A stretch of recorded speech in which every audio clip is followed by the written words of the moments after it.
Bam! The night before. This ain't like next game is the one. This is like, okay, preseason. I guess the only exciting thing is first stringers may be out there a little bit more so than they were last week. Fam, you know what I want to do? The training camp so far, what have you gotten from it? What have you taken away? What's pretty much rock solid in your mind right now about the San Francisco 49ers? And what do you see? Now, you're getting a lot of fluctuations about what people predict. And predictions right now are ludicrous. Even if we say 13-3, and then people are saying 7-9 and all kind of crap, you know, none of it means a thing. Because just looking at this team on paper, that's a 16-0 damn team. But so many other variables, you know. And I know other teams are. No, they're not. They're not. That defense has got a lot going on. And I want to point some of those things out today. And that's not even, I'm not even talking about the offense. But things can go south for a number of reasons and not having to do exactly with the personnel. But anyway, I got some takeaways I want to share with you, and we'll get into it. Because there have been some consistency during the 49ers training camp so far that you know. We know that injuries, just like every NFL camp is experienced, and I mean everyone, too, because I've been looking around. The Chargers lost Derwin James for a long period of time. That's wow. It scares you when you read about those things, too, you know. But NFL camp is experiencing, just like us. And that's going to determine pretty much who starts the fastest amongst most teams. Because when you consider, and now the 49ers are pretty much equal to a lot of these, some of the best teams in the league. People look at the schedule, still think there's juggernauts on the schedule. Compared to who? No longer is that the case with 49ers. But in case they get hurt, it's like who winks first, you know? The 49ers have taken intelligent measures, though. We'll discuss that. As a matter of fact, we'll get into that. Next, the secondary is a lot better than people gave credit for, and it is for a reason. Get into that, too. Kyle Shanahan is waiting for somebody to be the man. Stand up, Dante. I pick on Dante because I know he's got it if he would just use it, all right? Who's going to be the man amongst the wide receivers is pretty much what Kyle Shanahan wants to know. What are you expecting, or who do you see assuming that role? Question is, this year's draft may be this.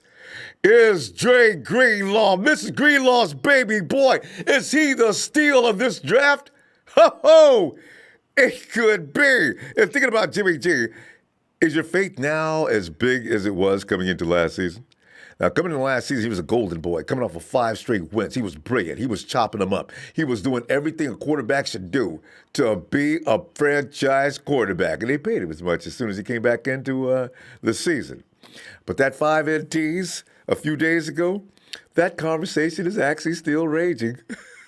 And some have actually given up on G already. I love this stuff, man. Let me lay out the takeaways right now. Starting with that injury situation, injuries are always a key factor in any team's success. That's just the way it is. Or failure. Nobody knows that more than we do. Last year, we might have been an 8-8 team. But who knows? We lost every damn body. This year, though, the 49ers are already said never again. They're already dealing with some potential season-impacting injuries right now, of course, during this training camp, including top pick from this year's draft, Nick Bosa, like so many people expected. He's dealing with an ankle sprain. Not serious, but it is still there. D Ford also recovering from a minor knee issue. And I think it's more mental issue. D Ford doesn't want to work out during training camp. He does this, and he's got this plan for next year's training camp as well. It's an annual event. My knee always, yeah, all right. Trent Taylor suffered a Jones fracture in his foot. That's likely going to keep him out of action until the second or third week is a prediction on the regular season. From that prognostication, though, you can pretty much be sure he won't be back until after the early season break in week 4. Week 3 games, take a break, week 5. May not matter, though, because this year, unlike the past couple of years under this new regime, does not mean the season is over before it even starts, as it was last year. Thankfully, the Niners stockpile plenty of depth. both along the defensive line and at wide receiver during the offseason. Bosa, Ford, Taylor, they're all locks. They're guaranteed. They're on from their respective positions. Injuries aren't going to endanger their immediate future. In fact, what the injuries do accomplish is to allow other members deeper down the depth chart to see increased reps and snaps during practices and exhibition games. Maybe this is a silver lining behind all this misery. Considering both the defensive line and wide receiver groups are pretty much the deepest positional units on the 49ers roster, the added evaluation of role players in depth, that could wind up proving crucial once the regular season rolls around and the 53-man roster has finally been chopped down to size. Should I say the 90-man roster should be chopped down to size? All right, next, the secondary is better than anticipated. I don't care what anybody says. You'll get an argument every day if you post anything up about your appreciation of the secondary. People will still point to everybody that's third and fourth string. Now, the truth is, last year, PFF did tab the 49ers secondary dead last in the NFL. The Niners generated just 2 interceptions and seemed determined, and I mean hell-bent on it, to give it up big, mind-boggling plays through the air on nearly a week-to-week basis. Every week, somebody smoked us. Even Josh Rosen got in on the act. What? So, you know, it's understandable that nobody believes in the secondary. But despite this, the team did just a little to address the personnel group. I know people still mad about that, too. Mitch Wisnowski, we need our money. Okay, you know, the Niners took a risk and signed quarterback Jason Verrett to a 1-year deal, hoping he could stay off the IR. I know, it is a huge risk. That was the only high-profile signing with 49ers had. 49ers instead are banking on what I've been praying for since 2014. Wait, 2014, we still had Harbaugh and the guys. 2015. The 49ers instead banked on an improved pass rush. Helping out the defensive backfield so far, at least in training camp practices, it seems to be working. I told you years ago, stop going after all these so-called blue-chip cornerbacks. They're going to get smoked. As long as that defensive front allows that quarterback to throw, they will be meat. And they finally did it. Okay. Even Akello Witherspoon, who was PFF's last-ranked qualifier out of 112 players last year, he looks nothing like the player he was a year ago at this time. He doesn't. His training camp struggles last season carried over into week one, and it went out through the whole year. It could have been Jeff Hafley, because why does he look so much better than he did last year? Now Spoon could easily be the player to beat out for the number 2 boundary quarterback. Another player on an upward trajectory is T. Moore, who switched from quarterback to free safety. It looks like it could pay off huge. And you know, me saying that as much as my boy Dub, you know, I'm looking at this objectively, and he is the shiznit. Moore picked off Jimmy G twice in that practice earlier this week that many refuse to get over, and there are now signs Moore could wind up securing a starting bid at some point this season, if not from the very start.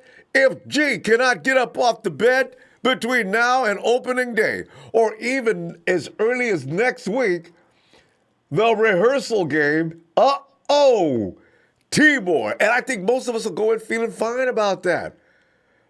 Someone needs to step up at wide receiver. Lord have mercy, y'all. And I'm telling you right now, family, this is my early speculation. I hope I'm not right. I don't think Dante Pettis has that kind of mindset. I think he's satisfied with just being one of the guys. I hope I'm wrong on that. His mind may be turning another direction, but I don't see it in his personality. We always boast that 49ers are deep at wide receiver, but being deep doesn't mean a ton of talent, at least not on the proven side. But when you look at what appears to be potential, this team looks absolutely gold mine rich. Them newbies Rookies Jalen Hurd and Deebo Samuel have been making strides as of late, and particularly during the 49ers' first preseason game of this young season. I know, don't get carried away, don't get too excited. Hurd is emerging as a solid red zone threat. You can get excited about that. Ain't nobody gonna stop him.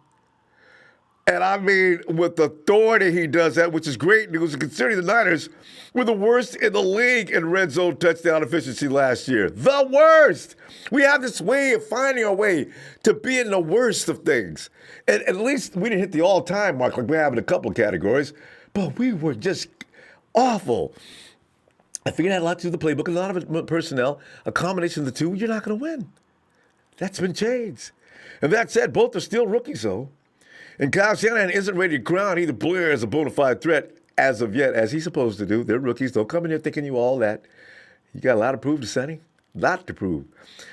He told reporters last week, quote, the rookies, they made some good plays last night, and that was after the game, but they also weren't very consistent either.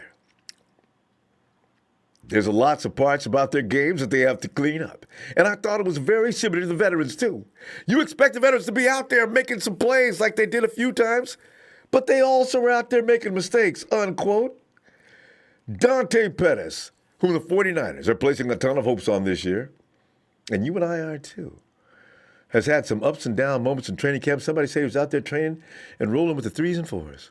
Now, I didn't see that, and I didn't read it anywhere, but somebody might have been out there to see that. Now, that's a crying shame. Dante Pettis should never be seen on the same side of the field as the 3s and 4s. Now, I don't know what's going on with him, but that's got to stop. Everybody's hoping for Pettis to pick up where he left off late last season at solid number 1. Threat on the outside or inside, depending on where Shanahan lines him up, right? So far, though, Pettis and the other pass catchers are lacking one of the biggest attributes necessary to a successful passing attack, and that is consistency. Show us that on every play. Look like you're going to do it on every play. Be involved all the time. Make it your bit.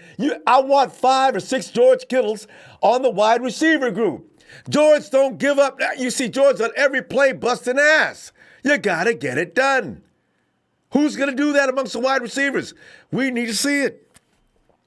Hopefully in the next few weeks we will. We'll see that element of the game starts to define that group. Because it's all about mentality from here on. They got the skills. Now get it up off your ass and let's go. And fam, let me calm down a minute and say this. Is Dre Greenlaw the steal of the NFL draft? I'm not just talking about the 49ers. I'm talking about the entire league. Fam, let me explain. Rookies always receive a lot of attention during their first training camp and NFL preseason. That's normal. And the 49ers ain't lacking any focus on Nick Bosa, Deebo Samuel, Jalen Hurd, even punter Mitch Wisnowski. But one player that spotlight is shining brightly on is that Arkansas linebacker, Dre Greenlaw, whom the Niners grabbed in round 5. They got him in round 5. What is up with round 5? We got George Kittle in round 5. Whoa! I'm thinking next year, 49ers, just start with round 5 and then work your way back up. George Kittle, Trent, I mean, it just, and almost Fred Warner got picked up in the 4th round. What? Many scouting reports suggested this, fam. Greenlaw would be little more than a special teams ace and potentially a solid reserve option. Wrong. Throughout training camp and into the 49ers' first exhibition bout of the season, Greenlaw solidifying what looks like to be a starting role as a defensive strong side. Sam, we ain't got to worry about you-know-who. I ain't going to call his name because it ain't right. Let him give me a shot. But right now, that spot, it looks like a parking spot over there. Put his name on it. Dre Greenlaw. Oh, dude is sparkling all the time. He's the kind of attitude I want in my wide receivers. He never stops hustling. Do you know he didn't even know? He made the first 4 tackles of the game last week. Greenlaw is making everybody move out the way. Get out the way. Let me have him. That's the guy we want. Oh, Greenlaw has already showcased his football IQ and on-field prowess as well. And considering the 49ers switch to a wide 9 defensive lineman, makes all 3 linebacking spots much more interchangeable. The rookie has demonstrated he can be counted upon to be a more integral piece of the 49ers defense this season. He ain't waiting. Right now, Dre Greenlaw is ready. And then people are saying he needs to learn this and learn that. He will. You can see it. His IQ is on point. Niners have had some luck with plenty of day 3 draft finds the past few seasons, but the majority of them have been on the offensive side of the ball. Trent. George Kittle, all pro. Not all pro yet, but he soon will be. You got to see that coming, right? It would be fantastic for the Niners to finally land an impact player on the defense from the category of D. Greenlaw could end up being just that guy. And finally, don't crowd Jimmy G a franchise elite yet. I know. I've heard it. I'm going to go ahead and accept it. I'm going to get into it. I'm going to say, okay. I'm going to stop off an argument because I get mad when I hear about it. Try to remain open-minded on this matter. So you won't, it's all good if you and I are right that believe in Jimmy G, then we'll have the last word on this matter. But right now, I consider an overreaction myself. But when Jimmy tossed 5 interceptions during practice sessions early this week, it's somewhat understandable why a number of fans would go crazy a bit, wondering if he was actually going to be the quarterback fans were expecting him to be when he does finally become fully healthy. May I point out, though, it wasn't long ago when Packers quarterback, Mr. Legend, Mr. First Ballot Hall of Fame, Aaron Rodgers tossed a lot of interceptions during training camp. People got over that. Matt Ryan, Mr. MVP, he did that in camp as well, only to go on to become the league MVP back in 2016. Who was there? Kyle Shanahan, right? That said, okay, I understand. G still has to do what they've done. He has to prove, after recovering from the devastating ACL tear he suffered last year, early on in the year. And in those 3 games, of course, I've offered many excuses, and I'm going to stop it. He did not play. It wasn't all that exciting. I'm going to say it. Good Lord. He was still out there trying to learn the offense, along with everybody else around him that had to get in sync with him trying to learn the offense. But nobody wants to hear it. Okay, fine. Okay. I said I'm going to go make no excuses. I tried not to. I did it anyway. All right. One bad practice means nothing. But on the same note, a great practice or 2 means probably just about the same thing. So, overreacting one way or the other on Jimmy G is probably something we should probably stop doing. We're not going to stop doing it. I know we're all going to keep doing it, most of us. The haters are going to continue to find these little things to nitpick on. The lovers like myself are going to give excuses every time he makes a little mistake. And that's the way it's going to be until he finally gets to that plateau that he can't be touched by anybody's rhetoric. Okay, so there you go. And there will be mistakes in bad games, as I say. That's the nature of the NVL. So what? He's human. God. Anyway, hey, let me. I'm sorry. was I muffled? I was hollering anyway. You might have been better off. Brian, come. Hey, he said, Ronbo, dude, what is good?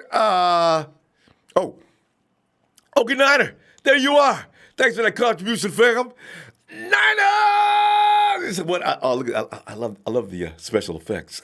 I couldn't see Ogie Niner would see you more and more as the season opens up. I knew we would. Brian Culp says, dude, what is good? What is your prediction for Monday night's game? I think 49ers 30, Broncos 13. I'm going to go with that. I don't know how, because I got a feeling Kyle's had enough about our wide receivers BSing around, other than his rookies. Look for Marquise and company to be out there a little longer. And Dante Pettis, he may play 4 quarters of football. So could be, and if that be the case, they'll go buck wild going to the second half. Perry Howard, hey, my 49ers, we are sparkling like a diamond. Perry, you're right, Connor Baker. Ronbo, I'm predicting the 49ers 35, Broncos 14. Let's go Niners. Hey, your predictions tonight, I forgot to say, definitely welcome. Get them in here. Niner Rich says 49ers 24, Broncos 10. Slimmy Long 52, 49ers 38, Broncos 7. We dominated him in practice. It's probably not hard. And Gohard says, what up? What's up, Gohard? Let me get a sip of my special tea. Oh, there's a little twisted ginger in that tea. He says, hey, Big Ronbo, I can't wait to see how Jimmy looks out there tomorrow. How many plays do you think he gets? I mean, Kyle's talking right now. Kyle's is starting to hedge. He's scared.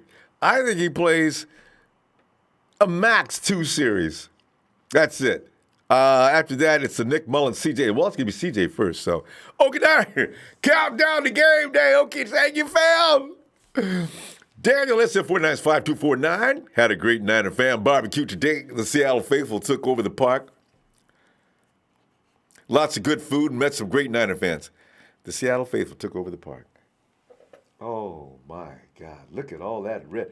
Fam, I'm looking at your photo, though, and I'm telling you right now, that's a beautiful sight. You and your lady there looking gorgeous, and then again, the background is all red and gold. That's a gorgeous picture, fam. Seattle weather must have been fine today. Let the Hawks congregate. It's okay, because pretty soon that park, as far as Seattle occupation, fans, is probably going to diminish within the next few weeks, is my prediction. Tony Stone, 14-2, I see our record. I just don't see a team that can outscore us with this defense and Kyle Shanahan running this offense. I fully agree. And I've been scouting other teams. They don't look like us. Daniel Under, yo, what's up, fam? All signs point to Santa Clara. Whoop, whoop. Antoine, Speedy Battle, Indian Robert. Oh, Lisa. Ron Cummings, Niners win first game against Tampa, 47-13 over. Bucks defense forces 7 turnovers and has 9 sacks. See, them sack totals every week are going to be something. But unlike the Kansas City Chiefs who were doing that last year, we actually have a front line that contain the run as well. They couldn't. D Ford is one of those reasons why they couldn't. I don't know what they can do about D Ford as far as the run goes. It is of concern. Othello Ford, 21. Alfred. I've been Othello Alfred, 21. Now I can work with Jalen Hurd. That's my guy. Oh, it's just a WITG, Jay. Let's get on over here and get you to talking here. And get my player partner, 0.5. Will, what's up? Player partner, Ronbo, what's up, dog? Hey, Will, man, I was just assessing what we've seen all so far in camp, and some things have become crystal clear. Others, we still got to wait. Jury's still standing out. I don't want to talk badly about my boy Dante, but I'm starting to be that dude. If we was on the same team, I'd be like at his locker before and after practice. I'd be messing with him all during the game. Come on, man, when you gonna step up? Come on, man, what you doing? You know, I'd be getting on his nerves so bad that at the point, he would probably call me a few names my mama wouldn't appreciate. But I bet you if his teammates get on his ass, he'll come out of that shell. And then I'm looking at Dre Greenlaw, and that's got to be the best 5th-round pick in years. Well, maybe not. We still got George Kittle and Trent on the offensive side. But the D, and Jimmy G, as you know, as I said, man, ain't nobody gonna forgive G until he goes to the Pro Bowl. But Will, get on in here, man. What's up? Man, Jimmy G, man, I don't know why people is making all this a headline. Like, come on, man, seriously? Like, Tom Brady and Aaron Rodgers throwing picks at practice. They not being headline. They not being broadcast. This stuff is nuts. Like, it's crazy, man. Have we forgotten that Jimmy G is 6-2 as a San Francisco 49er? He's 6-2, man. Mm-hmm. Come on, man. What is going on, man? The dude knocked off 4 or 5 playoff teams when they sent him over to us. Come on, man. So obviously he's got the talent. Yes. Yeah, he got the talent. And understand, man, do you know the name of these coaches that's been coaching him? The man came from Mike McDaniels. He's recently been with Mike Shanahan. Now he's being coached by Kyle Shanahan. These 3 guys, man, are well-proven, coaches in the league, man. Offensive coordinator, Mike McDaniels, man. You know, he's one of the offensive gurus in the league. Jimmy G was crafted by him. Mike Shanahan took him to his wing. Now you got Kyle Shanahan coaching him. crafting him. Nothing but top notch echelon type coaches is crafting this man. It's like no sorry ass coaches has coached this man. Nobody. So what is we doing? What is we talking about? The man is 6-2 as a San Francisco 49, man. So I don't buy that five INTs, man. It's just practice. It's practice, man. When you're in the game, it's a whole different level. You know what I'm saying? Kyle Shanahan's gonna get his. Kyle Shanahan's gonna make sure that Jimmy G is in the right position to make a play on game day. I guarantee you that. Come on, man. You know why Jimmy G threw 5 ENTs? Because this 49er defense is the truth now. It's about to make some noise in this bitch. You see what I'm saying? You got D Ford. You got Nick Bosa going to come off the edge on that ass. You got Buckner and Armstead and Solomon Thomas coming through on the inside. You got Street, Sheldon, Dave, DJ Jones, DeMontre, all them guys, man. So much talent in the depth with the depth that we have on the D line, man. It's about to be a problem. You got Dre Greenlaw. You got Swan Alexander, who came from Tampa Bay, who actually has brought more of an intensity to the damn defense. He did with the Buccaneers, so he's doing it to the linebacker core of the defense. You see, Fred Warner is a totally different person now since he came here. You know what I'm saying? So I mean, that's because what are you talking about, man? And then you got Jason Verrett. You got Jason Verrett, a Pro Bowl shutdown corner. All he has to do is just get his ankle right, and hopefully by week 1 he'll be ready to go. Because I'm telling you right now, Webb's gonna fuck up one time. It's it. If he gets picked on, it's it. It's it. Solid gonna go ahead and tell Verrett going in there, and then Verrett gonna go and start for the rest of the season. Then you got Richard Sherman. Richard Sherman ain't hopping on one leg no more, man. Yep. The man is back, and he said he feels better than ever. You know what I'm saying? Then you got T. Moore, who is consistently in the headlines when it comes to turnovers and PBUs during practices. That's him. You know what I'm saying? Free safety. Cross guitar. If he stays healthy, man, I believe he'll be good. He just gotta stay healthy. That's his problem. And that's a good thing, though. Well, even if he doesn't, look at Marcel's standing by. See, that's what I mean. We ain't done every time somebody goes down. Right, man. I mean, we ain't hurting no defense, man. We ain't. All these injuries that we got, man, is minor. These guys gonna be back week 1, some gonna be back week 2. Then after week 2, we sit. The only thing I'm concerned right now is the damn offensive line. That's the only problem I'm concerned with. Yes. So we don't know when Richburg gonna be back, and in person, I don't know the status of person. I'm hearing that his injury wasn't all that bad as people think it was going on. This is just a strain. But, you can get over a strain in a week. Right. And Garnett needs to goddamn once he comes back, he needs to man up and get his ass out there and make himself known. Testosterone. He's got to get testosterone shots. I'm telling you, man. I'm worried about. Boy, come on, man. Finger, Ronbo, a toe. Come on. Ronbo, ain't nothing wrong with him. He just needs somebody to let a fire on his ass. He need to quit being a bitch. He being a bitch. He's a bitch. You can't play in the NFL like a bitch. You know what I'm saying? It's a man's game. You hurt your fucking finger and you sitting out. What the fuck, man? And not for that shit up 3 and 4 man. weeks. You got a job to get. Job to get, man. Yeah. And get your butt back. 2 weeks. I would say, okay, fine. 2 weeks, Josh. That's it. Wrap it up and let's go. For real, man. For real. You can't play in the NFL, be a bitch, man. You got guys out here, man. You got guys out here that got broken bones and stuff still playing.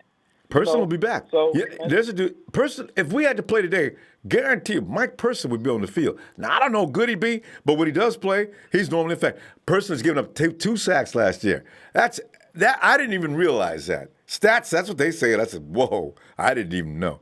Well, we need to pull up. I see you tomorrow for game day, fam. All right, man. Oh yeah, and Dante Pettis, man, step your game up too. You kind of being a little bitch too, and I'm so glad that John Lynch did not get Antonio Brown because Mike Mayock said today that Antonio Brown is still bitching about his helmet. And he want to know, is he all in for the Raiders or is he out? Good. You see that bullshit? You see that bullshit? So we ought to be I tell thanking you, God you that we ain't got get it. his ass. Will, you got to give it to Will. I mean, Shanahan and Lynch. I think they know what they're doing. I'm done questioning them. A lot of people question them like crazy. Will, give me your score before we Damn, go. that's What a is your damn score for tomorrow? shame, man. Damn shame. All right, then, Ronbo, man. Shout out to you, Ronbo, man. Shout out to my TNT fam, my player partner, Trey Trez, Big Show, Jared Fresh, Russo, Shay, Lewis, Daniel. You know what I'm saying? Red 49 hits, man. Fuck the Rams. Fuck Ruders off the fucking Super Bowl. And I'm score 3 points. And hell, fuck it. They broke. All right, Ronbo. Will, your score for tomorrow's game. I say 30 to 14. 30 to 14. All right. Been recorded. Gotcha, fam. I'll see you tomorrow. All right, man. All right, Ronbo. There's Will of 3014. All right. And all right. That's it. Okay. GP88YG. What's up with it, fam? G. Smith. Hey, let's go, brother. You help me get through these 9 of these football days. We be getting through it together, G. Smith. Thanks, fam. And Go Hard says, it's crazy, right? Because here to all our best writers and reporters, we looked like the better team in practice, right? But when I turned into the Broncos pod, they had it completely flipped. Well, we do know the Broncos were the one frustrated out there and getting kicked out for fighting, while the 49ers still get on back over to your huddle. So let them say what they want to. And you got to say that, I guess, to sell tickets.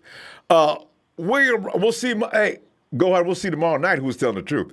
William Roberts boasts 12 sacks, Buckner 12, and Ford 16. Wouldn't that be a nice balance? And Go Hard continues, if you had to choose between Moore or Blair, who are you rocking with for that D-line swing guy? I gotta go with Blair in this case because I've not seen enough of Moore. I've seen enough of Moore to realize he can play. But Blair has been golden. I've been crying about him not getting enough snaps. So you Go Hard, that's stalemate. Big Hack, that front seven is going to be legendary. Nick, Eric, Solid, Joliet, Julian T. I told you about my count yesterday. I don't know if he makes this team. DeForest Buckner, Catavia Street, D. Ford. Whew, man, it's going to be Dre, other player partner. Come on in. Bro, what's happening, man? You know what I'm saying? You know, I'm looking around, man. I'm taking away from what we can talk about since we witnessed from camp started. And I'm looking at names now like Julian Taylor, DeMontre Moore. These guys are going to struggle to make the team. Makes no sense. Last year, we were so excited that we had them. And now we're worried about they'll survive the cut. That's just how far we've come, Dre. Oh, my goodness. Oh, man. Well, you know. What are you taking away from this camp so far? You made some any conclusions? I'm taking away that, I was right by saying Tavarius Moore when he got back to his natural, his original position, which was free safety, that he would flourish, which that has come to pass. I was saying that, I don't trust Killer Witherspoon. Give a damn about what they say about his practice sessions because he clearly shows that he has no ball skills. He doesn't whip his head around and play the ball. He only plays the defender, which is something that is, mirrors a linebacker. A lot of linebackers, they don't have ball skills. They, they usually play the player instead of playing the ball, and you can't do that. So, that's a good thing. Well, actually, that's not a good thing. That's a bad thing. You know what I mean? Let me say that. That's a bad thing. This guy should be able to whip his head around and have more shifty hips than he does. Coming into what is this? His second or third year? He's going into his three. Yeah, third year. Then I know that our front seven is going to dominate. that wide nine. And also, man, if anything, Coach Kasurk, he deserves a lot of the credit, man. That's a good that coach. that front seven, it just looks different. They whip around the ball. Everybody is trying to get to the ball. It was multiple guys to the ball making tackles. It was gang tackles. We were constantly pressuring the quarterback. We're getting a lot of tackles behind the line of scrimmage, man. Man, Coach Sherrick, man, I'm so happy that we got that guy. You know what I'm saying? He's going to be one of the reasons why our front seven is so successful. Dominating. And bringing in that wide nine. Yeah, and also going out and drafting the right guy and signing the right guy to be able to fill those gaps, because you have to have linebackers who step up and fill the gaps in the wide nine. And it's been shown. We've been hearing a lot about it in practice sessions, and that's the big thing that I get out of one of the bigger things that I got out of training camp. Also. I get that, we're very deep at wide receiver. We got a lot of playmakers. I would rather have a lot of playmakers than, a guy that they're going to double down and that's going to be your number one guy. Because you can take those guys out of games and then, your game plan switches up. But when you spread the ball around, it makes your offense, it makes them more dangerous because you never know where the ball's going to go. True, Dre. You got a guy like, but you know what though, Dre? The thing is, what you do want though is everybody striving for that role. That's going to take everybody's game to the next level, and I think pretty much that's what Kyle Shanahan said. If you feel like you're a 2, then you're not in the right mindset. You should be striving to be a 1. And if we got a bunch of 1s, think about that for a minute. Yeah. Damn. Yeah. It's definitely good that we're deep at that position. What else have I seen? I've seen that, we are going to have, I think we're going to be better off as far as, the training staff that we have and, being more precautionary with players, even though we hate the Rams, we don't fuck with them, they didn't play one single starter last year in preseason, and they went to the Super Bowl. And they still did. They got a whooping yesterday. Rams take their whoopings we like whoopings. Yeah. And one thing that I see is that we might not like it because we want to see guys get out there, but even if you have the slightest injury, we're not going to take the chance of putting you in there in the preseason. You know what I'm saying? We're going to keep you fresh. We got a bye within 3 weeks, which is, that actually helps us because, guys get an extra week of rest and come in ready for the last, 12, 13 games of the season. So that's really good. Also see that, the chemistry and, between the players and also just the intensity all around has picked up. You know what I mean? Like, guys are really out there playing. You know what I'm saying? The guys are really out there playing. You know what I'm saying? We got the front seven. We got the D line acting the fool. We got the linebackers making their own name. You know what I'm saying? The hot boys. You know what I'm saying? Turning shit up. Hey man, it's just then we got we have continuity in all skill positions because there's a veteran in all skill positions. In the cornerbacks, you got a veteran that's leading these guys. And with they got the linebackers, you got a them. veteran that's leading these guys. Yeah, man. With the offensive linemen, we got a veteran that's leading these guys. With the defensive linemen, we got a veteran that's leading these guys. With the wide receivers, we got a veteran. We got a great wide receiver coach. And Wes Welker, I mean, he's a great wide receiver. You know what I'm saying? So, just the changes that we've made, the guys that we've brought in, keeping the same core. When this 53-man roster is announced after week 4 of preseason, it's going to be like 70% of the same guys from the last 3 years, which is a big plus. It's not like you're bringing a whole bunch of new guys in. You're bringing fillers in, you know what I'm saying? When you have a core guy, when you have a core group of guys that stick together, man, it really helps and it makes the success even more, worthwhile. It's part of growth. So, Dre, we need to stop. Man. But listen, Dre, did you give a score yet? I need your score, fam. What you got planned for tomorrow?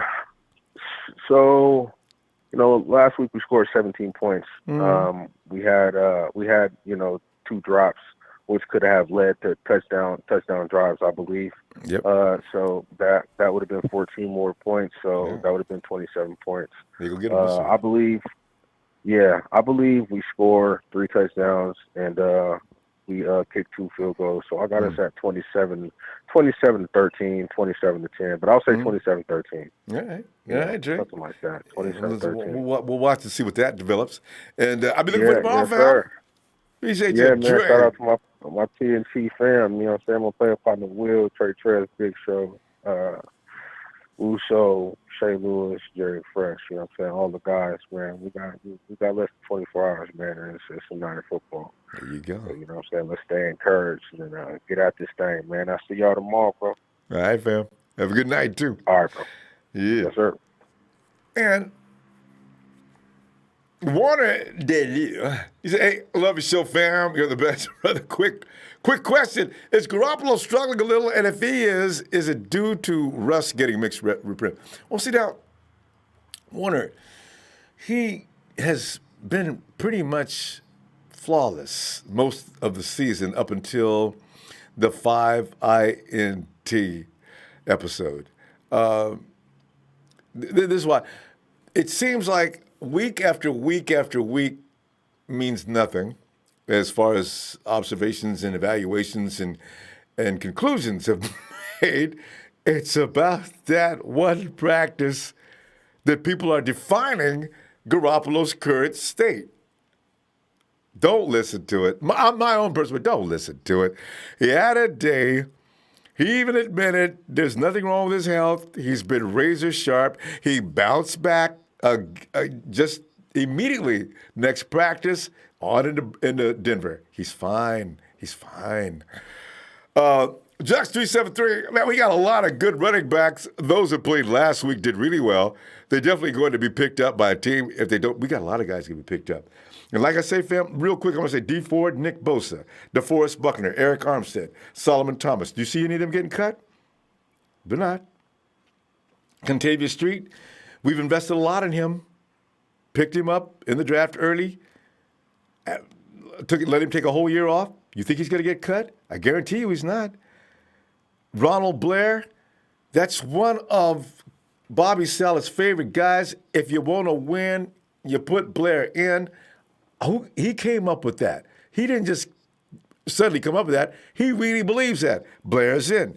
Sheldon Day is possibly going to start over DJ Jones at the nose tackle.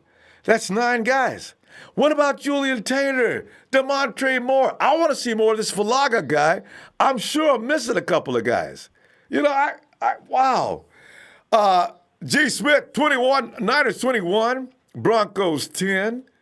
Stingray, 49ers 35, Broncos 14 with 2 INTs. And with Flacco out there, as long as he's out there, maybe. Scott Heron, 49ers 35, Broncos 17. And again, remember, this game is not going to be determined by the first string. So take that with a grain of salt. I forgot to write it down.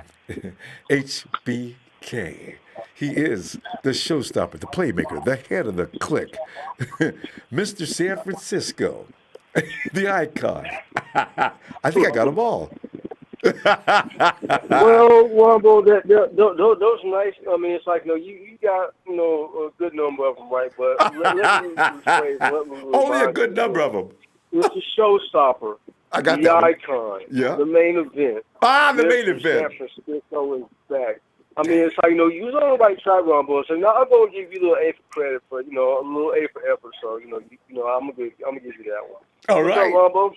Yo, we're sitting up here and we're digesting what the 49ers look like so far. As you watch the forming of a potential champion, it looks good. It looks good. It needs some maturity. I mean, Ronbo, it needs some consistency. Correct. So we're not a potential champion. We will be champions and stuff. It's not potential. We will be. Okay. No argument here. Yes, we will be.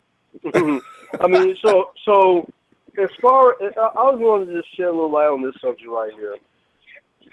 as far as the case of Joe Montana and Steve Young, I mean, I'm quite sure they have fucked up practices at some point in their yes. illustrious Hall of Fame and Super Bowl careers. But at the same time, on game day, Joe and Steve showed up and they balled the fuck out. Mm-hmm. So there's no reason to panic. I mean, granted, everybody's going to have, hell, even Tom Brady has the supposed GOAT. Has some, probably has some fucked up practices at some point, but they're not making too much of that. Mm-hmm. So I'm not, going to read too much into that and stuff. And it's like, of course, the man ain't played in almost a year, so the man can have maybe a little bit of rust. Right. Yeah, it's like, it's like, so I'm not going, so I don't read too much into that garbage and stuff. Mm-hmm. Yeah, it kind of piqued my, my concern level, but I'm like, after a while, after thinking about it, I'm like, man, whatever. In HBK, it wasn't like it happened 2 practices in a row. If he did that consistently, if he did it just twice, that's all anybody would need to go off. But it happened once, and if anything, give some credit to our secondary. But it happened once. Let's move on. Move on. Yeah. It's like, and then it's like, I'm looking at, say like, people like maybe like some people on NFL Network or they are some the other teams, like worst. Good Morning Football. It's like it's almost like the sky is falling with them. I'm like, man, what? Nate Burleson, shut the fuck up, man. It's like your team don't even matter to me. It's like the only way we can shut you the fuck up is if we go to South Beach and get us this Super Bowl trophy and shove it down your damn throat and stuff. Then you shut the fuck up and give us our credit and give us our props what we deserve. But Ronbo, I just want to ask you this question, man. Yeah. Since our man Kyle Shanahan loves speed at running back, has he ever considered Michael James? Where is he anyway? Is he playing anymore? Do no. It's like he. As far as I'm gonna take a guess. I don't think he's on nobody's club. I don't think he's in the league. Period. Yeah. And it's like and that to me would be a nice little addition. Is like Kyle likes speed. Michael, he got speed. And when we ran out of people last year, if he was still available, we could have called him. I think his time is up. He came in the league what year? 2013? He came in like a Super Bowl year. That was like 2013. Yeah. So, 2013. So he was 7 like, years 5 later. years in. Yeah, his body ain't beat up, though. 7 years later, you're right. The other running back like him as well. Both of them were quick. He had an ACL. It seemed to linger. But, yeah, those quick running backs we used to try to use didn't work in our what's the other system. dude we had? Yeah, I know you're the talking other about. dude that we had. ACL. He had number 32. He was quick. And it's like he came out of Oklahoma State. Mm-hmm. The running back.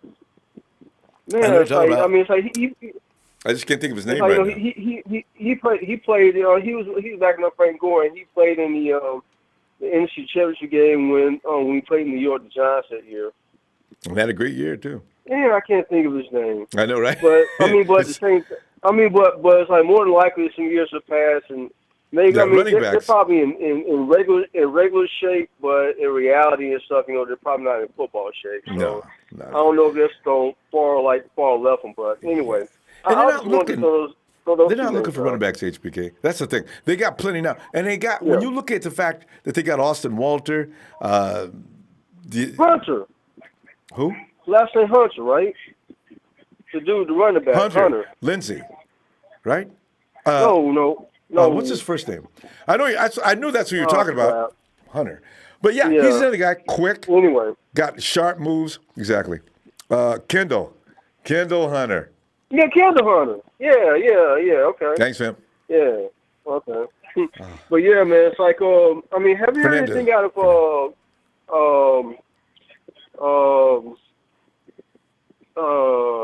the running back? Yeah. The dude that's hurt. Right now? Jerick McKinnon? Yeah. No, McKinnon. Man, it's like, I'm sorry, I couldn't think of his name. McKinnon, Jerick McKinnon. Have you heard any word out of him? What's the deal with him? No, he had the PRP treatment, the platelet-rich plasma. And I guess they're waiting to see what happens. He's going to be probably on the shelf because I'm pretty sure they want to keep one of those running backs that they would have to cut. He's going to be in the IR. They're not going to get rid of Kendall. Not Kendall. Now we got it. They're not going to get rid of Jarek. He'll be on the IR and possibly on the PUP, but they're not going to get rid of him. Shanahan would he be designated to return? Yeah, because you know what? Shanahan went through too much trouble to get him. He had a vision, and apparently he realized it last year because he was slated as a starter in week 1. And he's not going anywhere. Everybody say, trade him, get rid of him, we got everything we need. No, he's not going anywhere, I promise you. But like you say, PUP with the eligibility to return, because we lose running backs too much. If anything, Jerick McKinnon is an insurance policy in case something happens to Tevin. Because that's what him and Kevin, that's their forte. So it's like, with that being said, Ronbo, between Tevin Coleman and Breida, who do you think will be the lead candidate to be the starter with our game against the Bucs in week 1? Shanahan's offense, what's going to dictate that is what he plans on doing, whether it's run first or what. He could pass on the first down. Those running backs are interchangeable in the Shanahan offense. There really is no one you can call the number one because the way Shanahan orchestrates his offense, he could want that zone stretch. If they look weak against the run, he'll run Matty B down their throat all day. If not, he'll split it up between Tevin and Matty B because everything that Shanahan does evolves out of that play action. You know what I mean? Play action and pass, the run, pass, they both look the same. So we'll have to see what he does. Depends on what he wants to do. And also, who do you think will be the more physical of the two running backs? Between Coleman and Matt Breida. Probably. As far as smash mouth north or south runner. That might be Tevin. It's hard to call that one. Coleman will run up the gut. My guess would be Tevin. It would be the slighter physical of the two. Even though Matt Breida ain't no slouch. No. Coleman's a little. Yeah, he's a little heavier. But HBK, we got to pull up. Yeah. And I tell you what, all right, bro. Give me a score on tomorrow's game. Let's see. I'm going to go Niners 24, Denver 10. 24-10, Niners. Got it, fam. And I see you during the game or after all right, tomorrow. Bro. All right. Night, HBK. Hey, you on tomorrow, Ronbo? Oh, yeah. All right, I'll see you tomorrow night. Okay. Be looking for you. HBK and a click. We out, baby. Hey, fam. Have a good night. And let's zip on over here to Rob. Rob!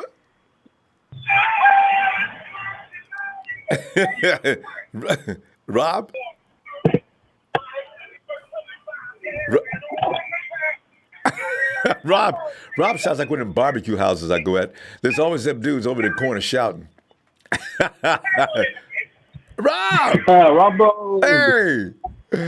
Rob! Come on in, fam. Rob, you got a lot of sound behind you. You in a place you can get quiet? Oh, there it goes. You okay now? Is that better? Yeah, that's better. Rob! All right. Hey, tonight, fam. Yeah. Hey, tonight we're talking about what have we learned so far about the 49ers, and when you give us your feeling on that and where they stand and who they are and everything else, give us that score, Rob. What's going to be the game tomorrow? All right. I just let me start with let me think what the team's all about. I'm gonna tell you, hey, I'm pulling for 16-0 all the way, right. and I looked at their schedule today, and I kind of just put from Tampa Bay all the way down to the very last game, and there was 4 particular games that was question mark on the schedule. Yep. And that's about it. All the other ones were just wins. They were solid wins. Think about it. We don't really have to do much traveling this year.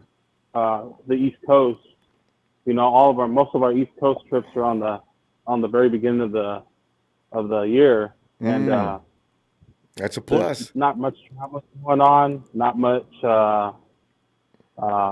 just it's a big deal, because I'm gonna tell you that it wears down those players doing all that traveling all the time back and forth, East Coast, West Coast, especially back to back and the first 2 weeks. Whew. Glad it's early. Glad it's early. Everything's early. We don't gotta worry about those snowstorms or big storms out there. Right, weather. Yeah. I keep forgetting about that. So there's a plus on that side, but the worst, we can possibly go, and our scheduling would be 12-4. I mean, and it's still a question mark. I still think we can beat those 4 games, but it is a question. Rob, I'm curious if we picked out the same 4 games. Who are you thinking is going to be difficult? Okay, so number 1 on my list is the Saints. Same here. And? At New Orleans. That's going to be a real tough game. Yeah, it is. The next one, in my book, is going to be the Packers. Yeah. If Rodgers ever gets along with LaFleur, because they're having a hard time right now. But yeah, Packers, always. If Rodgers is on the field. All right. What else? Who else? I think we're going to sweep our division. Our division. I know, because I just... And then everybody thinks it's going to be a split between us and the Rams and the Hawks. Yeah, I know, right? I'm not impressed with the Rams anymore. I was last year. I wouldn't admit it. But I think also the at Baltimore. I see that one. Yeah, because their defense will be ready. Even if their offense has a lot of problems, their defense will be ready. Yeah. Right. So, and then the next one after that, my final one, to be shocked, is the Cleveland Browns. Yeah, see? We picked out the same teams pretty much. Yeah. Everybody looked at the rest of them, I'm sorry, they're just not that good. That's why when people say we got some tough teams, how many? They're not any tougher than the 49ers. Not now. So, yeah. But the ones you just named. None of them got good defense. Yeah. None of them got good offense. I mean, they don't have both. Of course. Yeah. But, the worst being that we're going to be 12-4. That's if everything goes right. Because you have those games you should not have lost. And you have that game you should not have won, maybe. We go in and beat the Saints, for example. We'll see that. No, everybody's going to say, damn, I had that game, the 49ers losing. And they win, So, yeah, it goes like that. But it's worse. But I'm just saying we should blow out Tampa Bay in the beginning. We should blow them out pretty easy. If we don't, it's going to be embarrassing. Tampa ain't got nothing. Yeah, and it's a good win for John Lynch. I know he likes to get that win. Yep. But I see us coming in and going. Rob, your mic is rubbing up against something. Maybe there's a really loud noise coming through. Can you hear me? Okay, that's better. That's more clear. Okay, go ahead. Okay. I see Cincinnati. Us beating Cincinnati. They're not very good this year. And then Pittsburgh. We could be 3-0 when we go into the bye, and then we got Cleveland Monday night. Talk about Pittsburgh for a minute. Because they're the Steelers, their reputation is their legacy. Do you know how to feel? I don't know how to feel about that game because the name Steelers is as frightening, almost as frightening as the 49ers. You know what I mean? They got 6 notches. We got 5. We should have 6. We're as good as they are as far as history goes. But they still concern me. Roethlisberger is still playing. Yeah, Roethlisberger still has that arm. But, they don't have the players like they used to. Defense ain't nearly it's our home opener. It's our home opener. Yeah. So we should be fired way up. There should be no weak spots on that team that night. Nobody wants to look bad. So, yeah, I hear you. All right. We should, going into the bye. So, Well, I think fam, Niners are looking good. I tell you, Rob. Give me a score, and because we got to pull up, and we'll talk to you later. But give me, what is your score? Broncos 10, Niners 24. All right. A lot of people like that score. All right, Rob. Looking for you tomorrow, fam. We can talk about these scores. All right. All right. See you tomorrow. Appreciate you, Rob. Have a good night. And there he is. It's a Phil sighting. Hey, Phil. Hey, Ronbo. Yeah, Phil. As you know, we're giving out report cards tonight. The first quarter, not even first quarter, but the first try quarter. I say, are we 3 way? Yeah, we're giving out early ratings and report cards. What have you surmised from what you've seen so far? And give us your score when you're done for tomorrow's game. Okay, I can give you that now. 24-14. There it is. Everybody's got us at 24. That's a good score. We got CJ out there. Yeah. I'm kidding. CJ, you're all right. Go ahead, Phil. Yeah. I think we're good at defensive backfield. I still think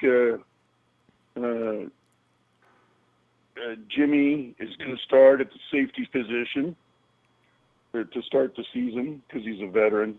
And, if he plays any in the preseason, he's going to be the starter day one. And I'm worried about our offensive line. I'm really, truly worried about the depth there. And that's the biggest scare that I have. I agree. And I can see a potential trade coming down, towards the end of this preseason. Trading maybe a D lineman for a offensive, either a swing tackle or a guy that can play guard center.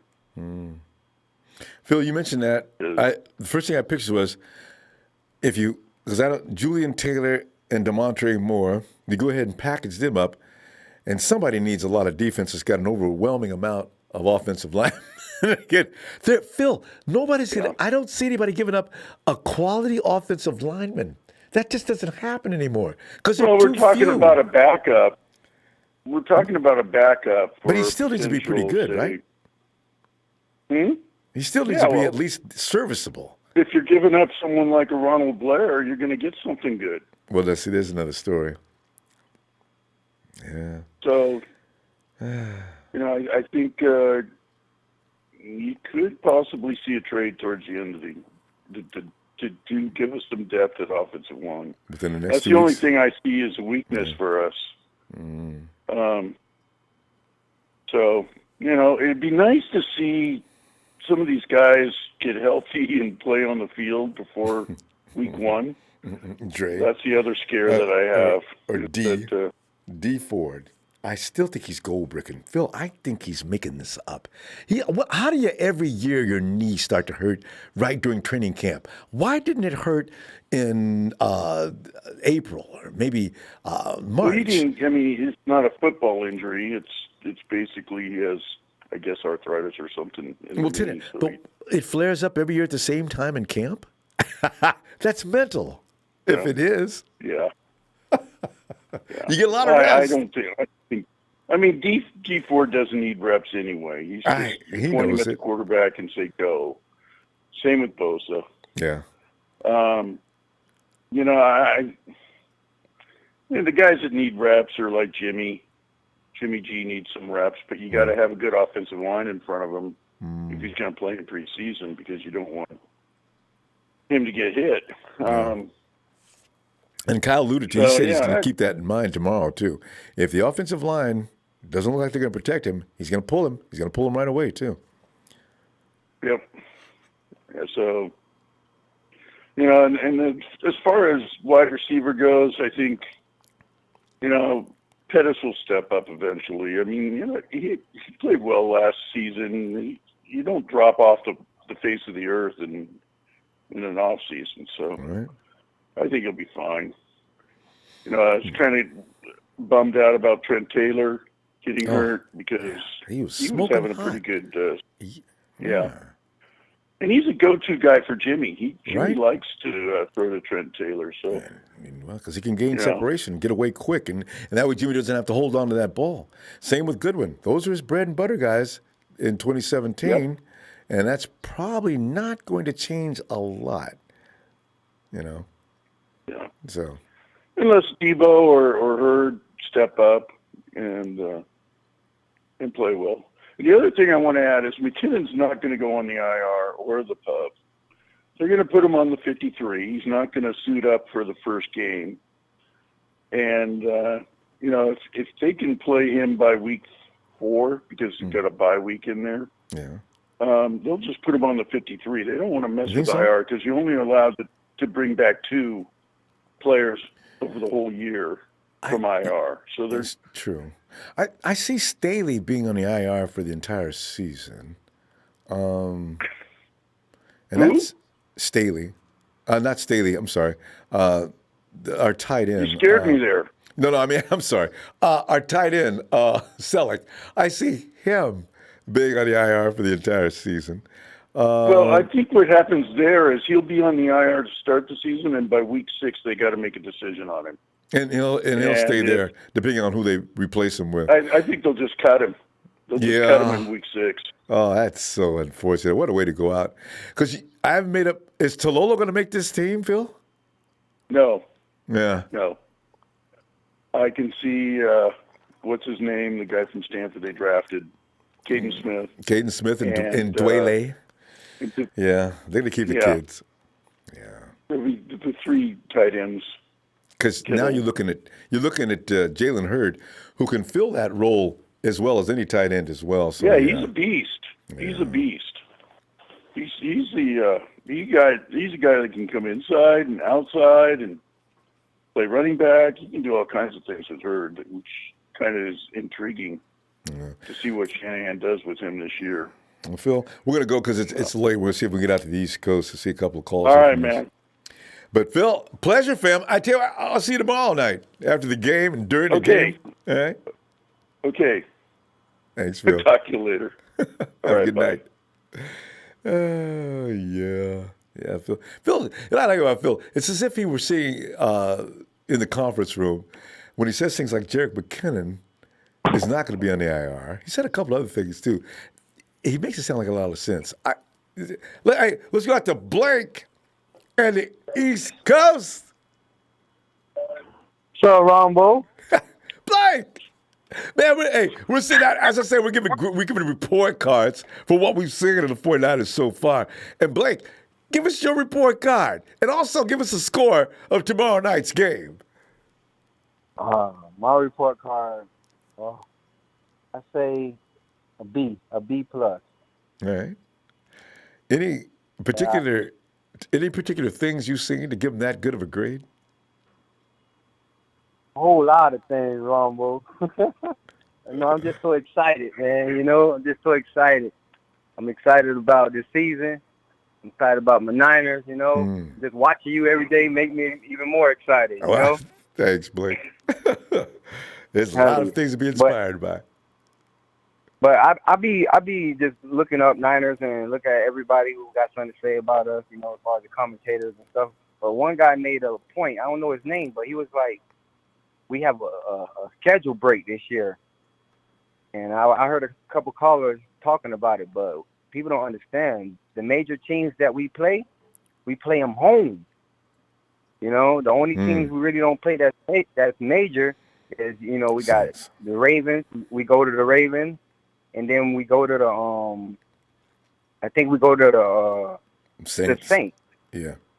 So it's like if we really gel, like I said, Jalen Hurd, like that's our weapon. That's our Tyreek Hill, I think.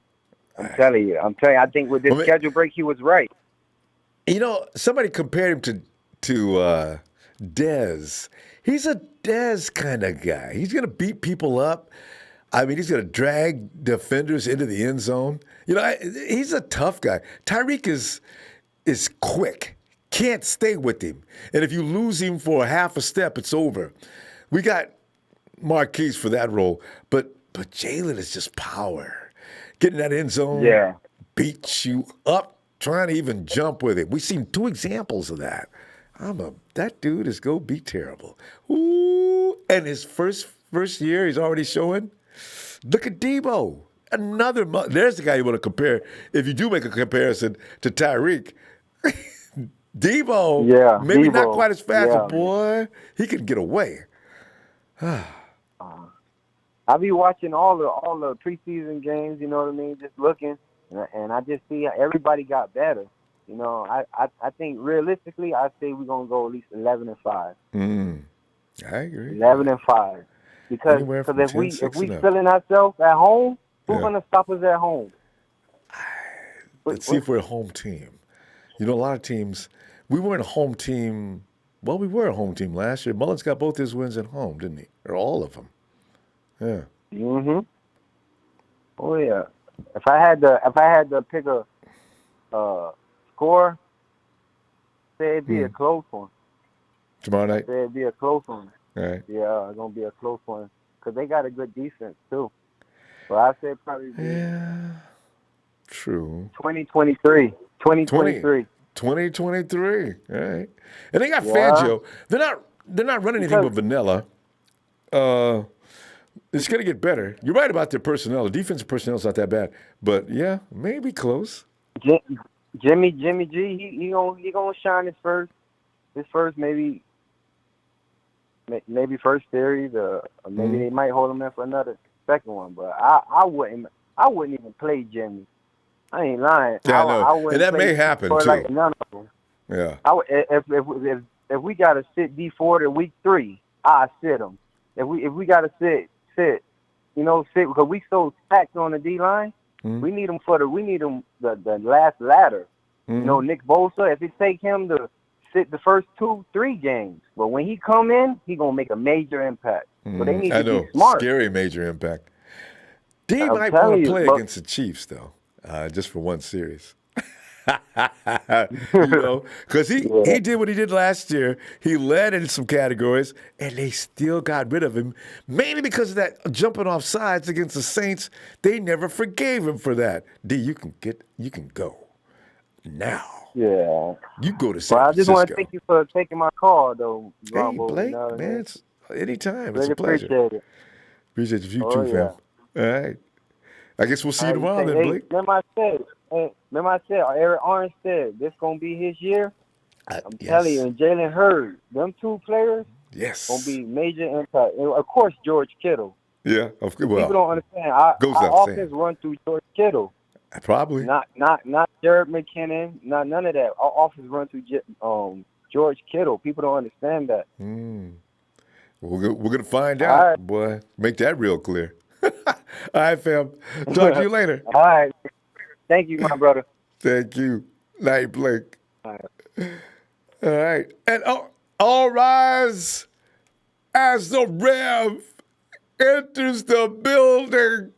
Rev, 49er hits. Ronbo. Come on in, fam. It is Sunday, Rev. I know what you're here for. Oh, boy. Oh, boy. Let me get right into it. All right. Shout out to my family. Shout out to that red and gold. Rep that beautiful color 24/7, 365.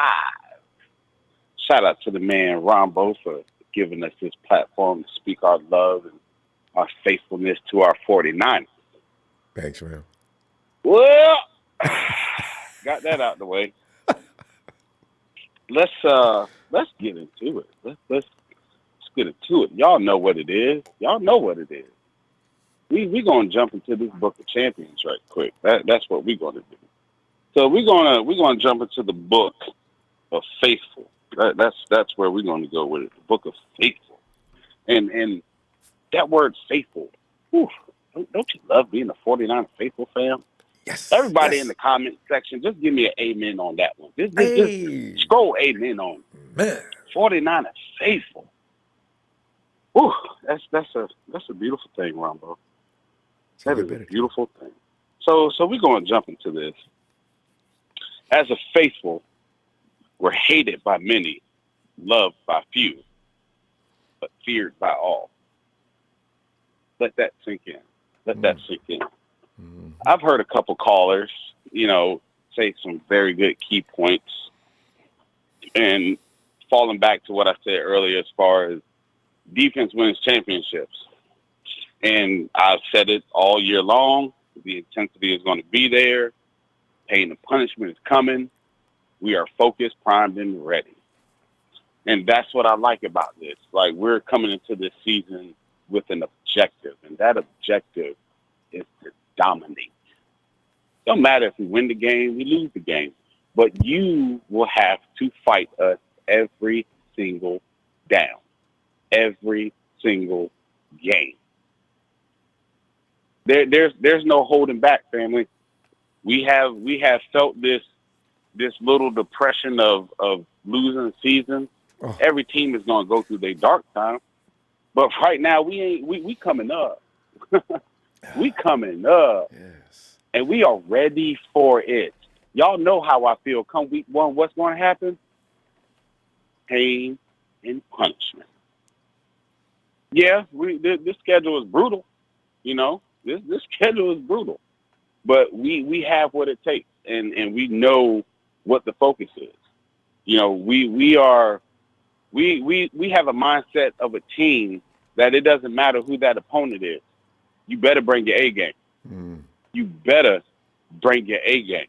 And that's what I want to see this year.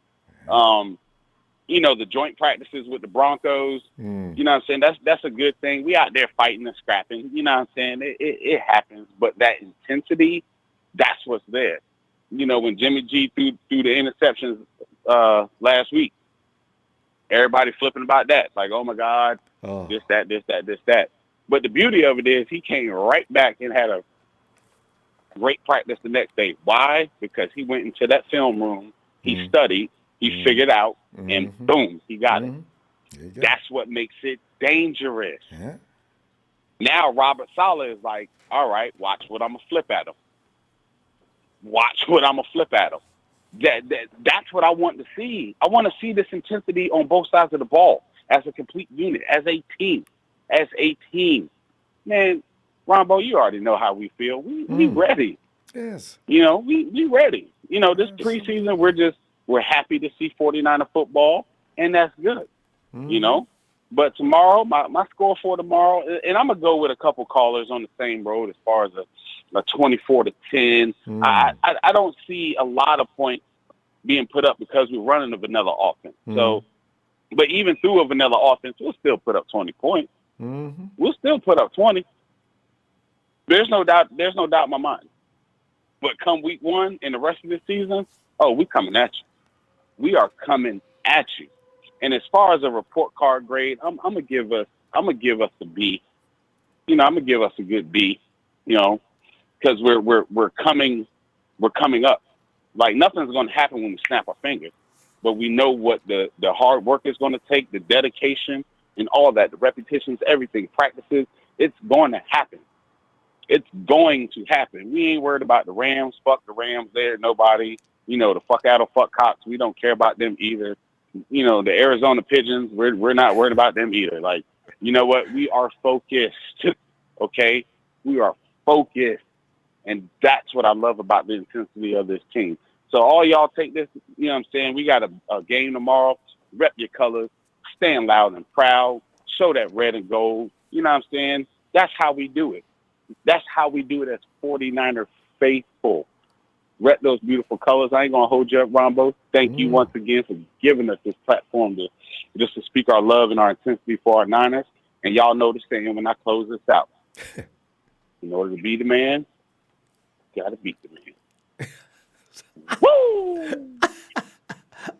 Let's go Niners. Let's go up to Denver, get this W. Awesome service. Fam. I'll see you tomorrow if you get some No time, doubt. Rev. All right.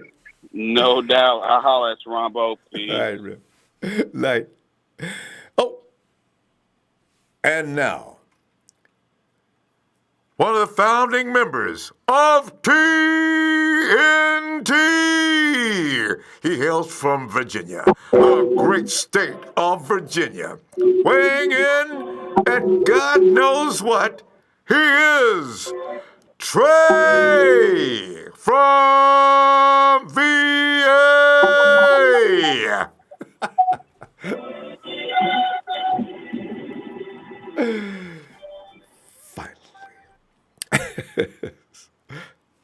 Fine. And I do mean fine. Trey, you'll be happy to know, though, it's not all cute and cuddly here tonight. It's And not? we're handing out report cards, and they're good in some areas. There's some help in others, and we've got some players that are questionable as well as the offensive line and those type of things. But Trey, Is that right? everybody's Is that right? dying to hear your report card. Oh, yeah, it's been a little while. Shout out to you, Brother Ronbo. Shout out to production for putting on this production. Thanks. We really appreciate everything that you guys do for us. Shout out to my brothers in TNT. Everybody's too many to name right now, but let's oh man. Ronbo, Yes. do you know what I love about when we go against other people? No more of the ambiguity of what we think is going to happen, what we hope is going to happen. Yeah. We went against another team this week, and we out-physicaled them. We went into their house, on their practice field, put our feet up, and said, this is our house now. That's what we did. That's bold. I love it.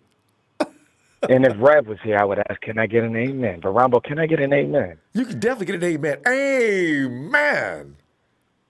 Shout out to Rev. Here we go, though. But look, Ronbo, when we used to play with Harbaugh, the reason why we felt so confident on our defense is because what, Ronbo? There was a standard. Yes. Is that right? There was a standard.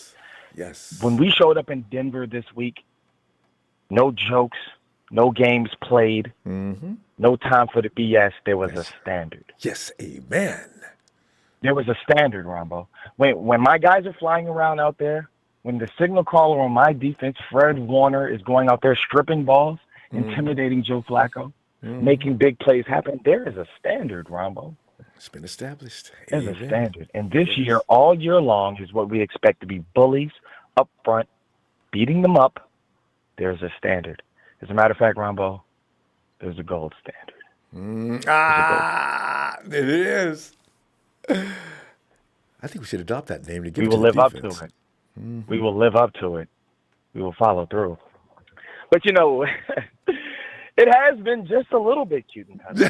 Now that I knew he'd find it. And, it's just so ironic. As a matter of fact, if you don't mind. It's time. And now, it's not quite Monday Night Raw, but it is warranted. It's time for Let Me Holler at You. Ronbo, we don't give things away around here. True. It has been 35 games. Yeah. A long 35 games. Since Jimmy Ward's had an interception. So with that being said, Tavares Moore, you have been making play after He has. play. Ain't no argument. I None. want an apology from the J-Dub fan club, that fictitious group, because you've been lying to people, okay? What does Tavares Moore have to do, Ronbo? All he's been doing is making play after play. He's got 2-3 interceptions in practice. This pick, that pick, everywhere, a pick. What can we do besides to the house? Ronbo, disappointed in you. Oh, God. Disappointed. So, all I can do is say. We accept his formal apology. T-Moore, what does he have to do, Ronbo? Listen, Jimmy Ward has not made a play in 35 games, Ronbo. So what are we holding him back for? People say he's a veteran. I just but where the plays at? I just got to match your rhyme. Pop goes the weasel, goes the weasel, goes pop. Pop goes the weasel, goes the weasel, goes pop. And when he can make it happen, I will say, yes, T, you are the man. You got my full support. Dub. This year, I promise you, at least twice with that blazing speed and range, you're going to hear T. Moore for the score. You're going to hear that. Because his defense has a stand. I'm looking forward to But let's get to the offense real fast, if you don't mind. Okay. Because there is a bit of, and I'm just going to call it how I see it on offense, okay? Softness going on up front on the offensive line. Yeah. If we don't take our first 2 picks next year in the first and third round on offensive linemen, I want everybody mentally checked into a hospital. That's right. This is deplorable. Jimmy has to. You know why Jimmy's throwing all these picks, Ronbo? He doesn't trust that front leg. He doesn't. I bet. He doesn't trust it. He's getting rid of the ball quick. But Jimmy bounced back because there's a standard, Ronbo. He bounced back. He came back. He showed Denver. And the one thing I liked, I'm going to get into one thing that I like and one thing I didn't like. One thing that I did like, Ronbo, is we went out there, and those defensive backs were physical with those Bronco receivers. I know. They didn't let them have diddly poo. Yep. Diddly poo. That was hard. It was hard. But one thing I didn't like, Dante Pettis. I know. Dante. When the other team feels comfortable to just trash talk you any kind of way that they want to, I better see some plays made next week. They didn't do that to Jalen Hurd, that big physical beast. They didn't want any of that. Right? They didn't want any of that. They physically bullied Dante. Trey pancaked him out there in front of God and everybody. Oh, no. Dante, get your ass up. Sharman. We're going to call him Sharman until he makes a play. Sharman, Fluffy, with that hair, Fluffy, Sharman, whatever you want to call him. I need you to get out here and prove that you are who everybody says they are. So with that being said, shout out to the Niners. That defense, Ronbo, there's a standard. These guys are going to go out here, and they're going to set the tone tomorrow. It is going to be 23. I think we kicked 2 field goals. Actually, I think we kicked 3 field goals. It's going to be 23-17. But this defense, once again, this second-team defense, we're playing fast and physical, Ronbo. And that's what I like. Better than all gas and no brakes is playing fast and physical. And the reason why is that in the past, we've played real reckless. We missed a lot of tackles with all gas and no brakes. Remember that? I know. So now we're playing fired, fast. And that was it. Wrapping up. We're wrapping up. Yep. You know, Ruben was out there just like a missile, hitting, throwing his shoulder at everybody. Fred Warner comes in and he wraps up. Yep. And I like that. Yep. I mean, shout out to you. Shout out to Ruben the was whole doing that team. so much. He was hitting our own guys. It was like friendly fire casualties. Oh my gosh, the misfires, the friendly fires, the hit you over here. I mean, he was in danger. He was a danger to himself and to his team. I'll say this, Ronbo, discipline. I must give you, production, this chat, and everybody that contributes to this program the biggest shout out ever. Thank you guys for keeping it entertaining. Shout out to TNT crew, my brother Trez, Dre, Will, Shay, Russo, Big Show, and our honorable counsel, Michael Rapina, Jerry Fresh, everybody else that's down with the team. We really appreciate you, man. Tomorrow, there will be a standard. I feel it. It's coming back. There was a standard in the 80s. There was a standard in the 90s. There was a standard when Harbaugh was here. Part of 2000s. In year 3. In year 3, Kyle is bringing back that standard. So let's get it, fellas. Hats off to him. Good stuff, Trey. Man. All right, Ronbo. Hey, man. Appreciate you. Trey, hopefully we see you again very soon, like within the next 24 hours. Man, we're going to have to get up in this thing tomorrow. Yeah, because we might have to do several installments. Things don't go the way we want. I know. No looking bad. No looking bad. Nah, right. Man, but if we do, we're going to give love, too. Appreciate you, sir. All right, Jim. Thanks, Trey. Talk to you later, Phil. Yes, Trey. Representing TNT. Hey. And now, may I have your eyes to the rear of the building? He is draped in the luxury of his riches. He is the Iron Sheik. Sheik. Ronbo, my man, always with the plan. How you doing, fam? That's right, but I like it. Sheik, man, I was looking back so far at the development of this team since we got everybody in the camp after the draft. The building started going up faster and faster, concrete getting poured, bricks put into place.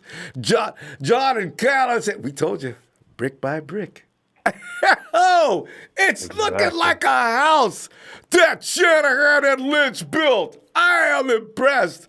But, Chick, what is your report card so far? And, Chick, don't forget to give us a score on tomorrow's game. Oh, definitely. My report card right now, what do you mean by report card? Like as far as this season goes and development and some of the things that you could appreciate or not appreciate, which would, of course, constitute your overall grade. If you see good things happen in one unit, bad things happen in another unit, so-so things happen in another unit, and up and down like that, of course, you come out with a C grade or B grade or whatever. And then, of course, you should tell us what the weaknesses are and what the good things are in your mind. Well, I'll tell you this. And on the defense side of the ball, D-line gets a straight-up A+, because we just upgraded majorly on that. The linebacker core, and I'm going to get to it right now, we upgraded because John Lynch and his staff did a great, the last 2 years been trading. We give up, I forgot who it was. We got Trent Taylor. And then the before, we got Dakota Watson for a 5th-round pick of this past year. Ooh. And we got Dre Greenlaw. Good observation. Dre Greenlaw. Yeah. So you that was a huge upgrade. Yeah. So that was a major. In that position, I give it a B- because, injury is an issue. Warner is an impact player, bar none. But Greenlaw is definitely proven to be taking over Malcolm Smith, and that's the only reason why I give him a B-, because he needs to step it up or he's going to ship out. Elijah Lee's supposed to be the guy, and he didn't become it. The secondary, the corners, I think Sherman is back in packed. He's became what he used to be. He's full speed. If you compare to Marquise when he went one-on-one the first year, he got beat. Now it's in par with this type of speed. Now he's right next to him. Sherman is going to be the shutdown corner. That is going to be a graded B as well. And Vernet, he comes out of injury. Spoon is up and down. He just needs to work on his hands and his routes, and he should be okay. But his safety, he's definitely stepped up. Used to be a free safety coming in. But the offense, our weakness is the offensive line. Tackle, we're grade A. But the guard and center is an iffy situation. Lakin Thomas is coming back from injury. Mike Pearson's day-to-day. Garland, coming from Atlanta. Richburg, injured. The issue with Richburg is getting beat and bulldozed by Donald and et cetera. We need to get that in pat. Yeah. So. But remember, if he's feeling better, he can handle those guys. When he played last year, I think he played most of that season hurt, and seriously hurt. It's like, give him a little props on that, but I really wish he wouldn't get beat up so easily. That's my own problem with him. Well, yeah, but go ahead. And also, I'm going to add to it is Juice. He's definitely. Waiting for him to. Everybody forgets about him. I got a good call, Sheik. I forget him every time. We got him too. Yeah, he's definitely stepping up, and in practice, he's been very high and a high spirit and everything. And he's definitely been doing a lot of runs. That's why you see the Tevin Coleman to the house, Breda to the house. These guys, because of Juice, because of getting those holes for helping out the offensive line interior. Yeah. So that is a huge piece. And that's what you give him the money for that reason. Now he's going to put it to the table for helping us out. And also, I'm going to add to that with the 2-day kind of thing, with that trade I told you about Dakota Watson. I really think that they are looking at somebody right now, and it's going to probably happen next day after Monday night. I think because he is with his buddy John Elway. Yep, and Mike Shanahan was there. His father was there, so he put his input in his run. So I think it's hard to say. Ronald Blair, he might be in the hot seat because of that, and we might get a draft pick. He's the most tradable piece, isn't he? And especially if DeMontre Moore made that possible, because Moore is playing his butt off. Right. And Julian Taylor, I don't. You know what? John may be a nice enough guy. Says, all right, you guys, since I got the success, and I do like Julian Taylor, and I got a feeling you guys are going to cut him. No, we're not going to cut him. Yeah, come on, John, don't bullshit me. You're going to trade him. Listen, let me give you for Julian Taylor right now so he doesn't hit the market and I have to go bidding for him. You know, you know what I mean? You're right. You're probably right. Because we got some pieces that we can trade, actually, that are good players. Julian Taylor's damn good. Ronnie Blair is damn good, and he's up for contract renewal. So you keep DeMontre Moore, like you're saying, and you use Blair. I want to see him on our team, though, Sheik. Dang, I like Ronnie Blair. It sucks. It sucks. I know him. Same here, man. He definitely is always around the ball, but the guy that I think they're really eyeing is obviously Street, and the other one is Moore. Like you said, in defensive end, he's actually showing a little promise, and that might be okay. And because of the depth of Eric Armstead or Solomon Thomas could be a little swing defensive end if they really need it, or Julian Taylor, you know. Yeah. So we'll see. But the thing, Ronnie's been with us from all the weak and terrible years, and then we say goodbye to him when we're ready to roll. It's just not right, Sheik. It hurts. It hurts. But the thing is, you got to look at the future. We got to pay two big major guys, Defoe and Kittle, and you got to trim the fat with Michael Smith and Jimmy Ward, Hospital Ward, because he's doing nothing. And then you have this other guy, just don't remember, Eric Armstead. You know, he's a good run stopper, but is he going to be the future of the starting? Probably not. And he's probably going to ask for a little bit more than the $9 million. So those guys are going to be cut down. So you have to give the money to the right players. That's how the 49er way is. We give the money to the youth. Yes, we give up to D4, but he is the reason why we need a defensive end. We need another edge. You keep a core. You keep a core. So, yeah, D Ford. Yeah, it's getting interesting to see, though. And you're right. The core is going to be formed this year because they got all they need, pretty much. Just got to mature and grow together. So you're right. Who's going to be included in the future? And before I go to Ronbo, and I'll give you the score right after that. You know, shout out to Trey and I had the rubber ducky. You know, shout out to him. But we have a guy. If you really, I think guard is a high possibility for the first round. It has to be the guy that they should look at in Notre Dame, Kramer. Oh yeah, he's a run stopper. He's a beast. If you go get him, and obviously he played with McGlinchey as well, so that's going to be definitely really nice. Run stopper? You mean pass? No, sorry, not run stopper. Run blocker. Run blocker. I'm sorry. Yeah. Run blocker. But my score, I don't want to be like the other guys, but you're right there, right? Yeah, fine. I'll say 24-16. All right. I'll say that. Got you down for 24-16, Sheik. All right. All right, brother. Baseball! Hit that like for Ronbo Sports, and Monday night, here we come, because we own the Monday nights, baby. Let's go, Ronbo. And by the way, I'm going to that Monday night against the Sea Chickens on November 11th, and we're going to destroy those Amsters, and I'm going to be live with you, brother. All right. Yeah, I was just saying, we're going to see you at the half of that game for sure. All right, Sheik. Yeah. Have a good night, brother. Shout out to everybody. Shout out to Niall Fan Club. Hey, Sheik. Good night. And speaking of which, there is a Hawk sighting now. He's coming in for a landing. Hawk! Hey! Hey, what's up, Rambo? Hawk, get on that speaker. Or get off that speakerphone and get on that speaker on your phone. Hey. What's going on? Yeah, we just caught you in a, was it nachos and cheese? Let's see, what would Nighthawk be eating late night snack? Let's see, what else? What's Nacho? Nighthawk, what is your favorite snack? I eat nachos. I knew you were a nachos kind of guy. Oh, Nighthawk, it's time, Nighthawk. The first few weeks' grades, preliminary reports before we start the season, if you will. Now, how do you see your illustrious 49ers? Are they looking like you think they should look? Are they lagging in any way? Are you satisfied? Yeah, I am, but I'm sick of people on NFL Network. But I know Garoppolo got 5 interceptions in practice.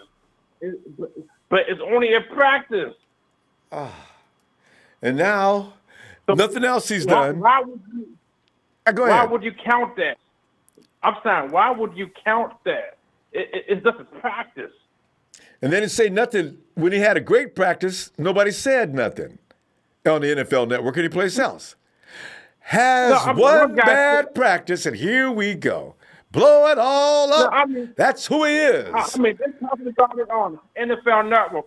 I forgot what's his name. On Undisputed. Who was this guy was talking about? I don't know. He was talking about, he had 5 interceptions, and the other guy said it was 2 people talking. I forgot the other person's name. He said it was only practice. Why about he tripping? No. All right. This is what they got to do to make the show, though.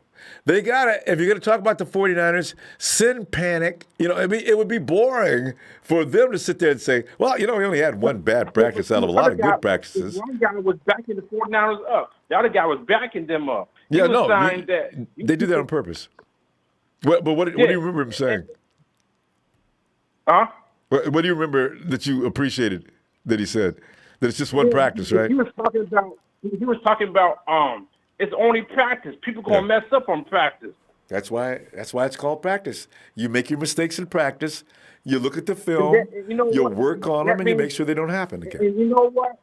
If the Garoppolo got the 5 interceptions, that means that the defense is doing good then. And then there's that, So, and also, how about in Nighthawk? What if he was trying to find some new? Garoppolo says, I know what I can do.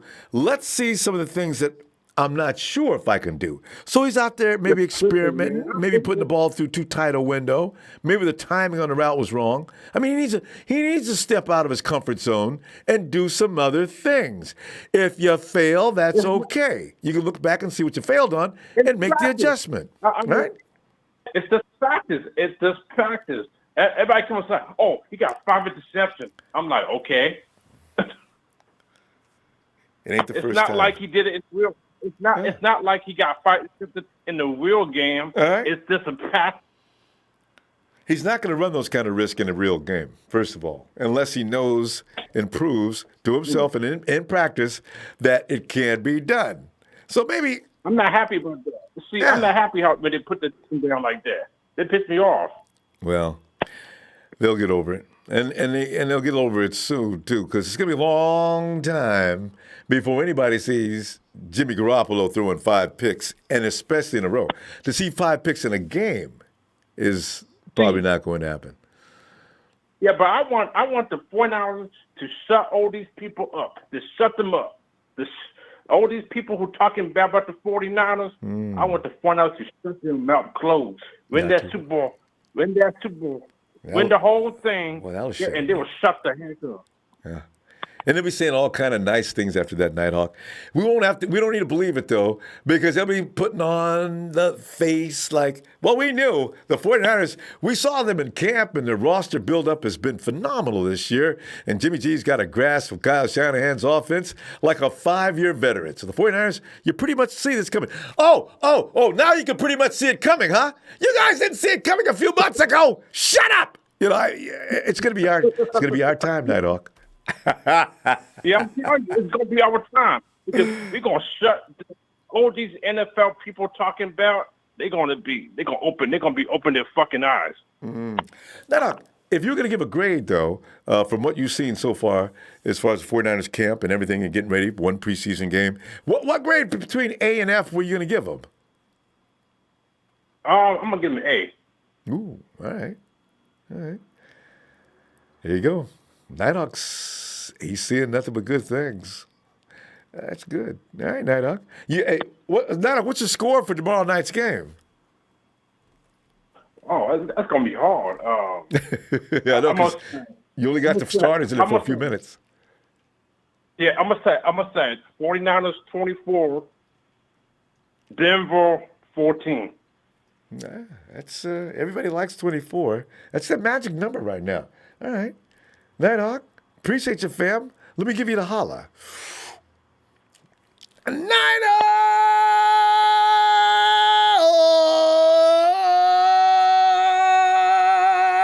for the Hawk. Nighthawk is out. Love you, fam. Talk to you later. Oh, man. And let me get David. David!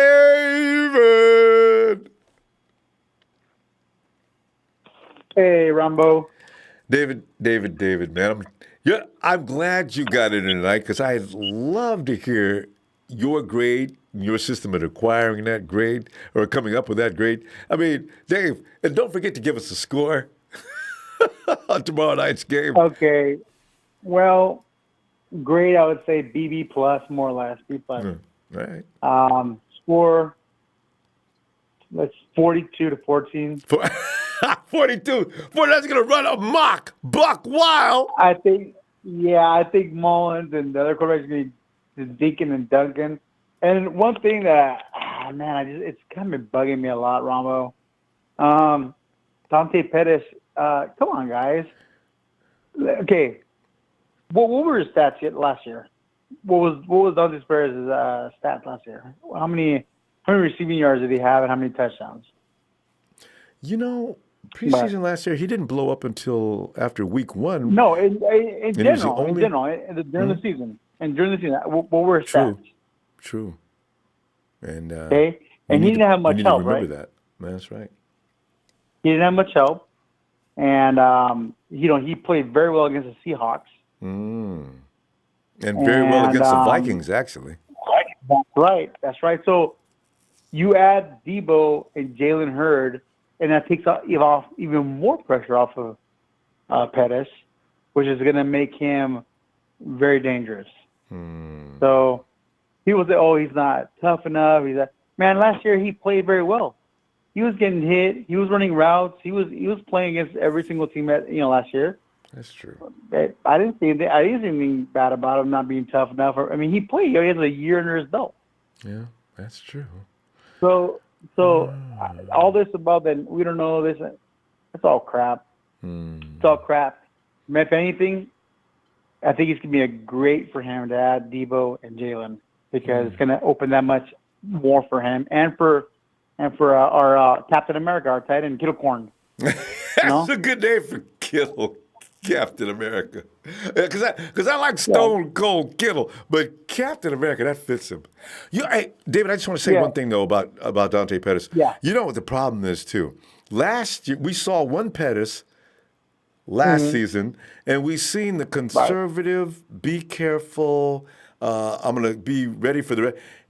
He may be smarter than all of us, except for you and others that don't have a problem with what we're seeing. Kittle may be doing exactly what he's doing intentionally, and he's not going to be concerned with people yelling and screaming. He's going to turn it on in week 1. I'm gonna rest on that. I agree. I'm not too worried about it, honestly. Now, if he was really hurt and then he came back and then he hurt himself again and he does that, or maybe he's not showing up in practice, but who cares? Like I said before, there's been a lot of players that they don't show very well in practice. They're in practice. They don't. It just doesn't. It doesn't show up. And I know they're two different people, and I know it's way different apart. For example, Kurt Warner in practice. He wasn't wowing people. He was just, he played very well. He practiced okay, decent, and then you go play, and we couldn't stop the damn guy. Yeah. Right? And then Allen Iverson, same thing. Yeah, exactly. So I'm not too worried about him. Pettis will be just fine. Even Bourne. You think Bourne? Is everybody already Xing out Bourne? Like he's not going to be there anymore? Is everybody already had that on the list? In fact, Dre pointed something out earlier, David. I don't know if you heard it or not, but Kyle Shanahan's going to hold on to his core. He's worked too hard to get them where they are. I forgot about that factor. Damn right. And same thing with Bourne. Jalen Hurd, Debo is going to open it up for Bourne. They're going to open for him. Kittle Corn's going to be running down the field. All these other guys going to be, J-Check, they're going to be all open, getting open. They're going to be playing very, very well. So I'm not worried about it at all. Well. Now, the Cowboys, I was watching the Cowboy highlights. And good. Texas boy, listen. Impressive. Just to make sure he hears you. Not too impressive.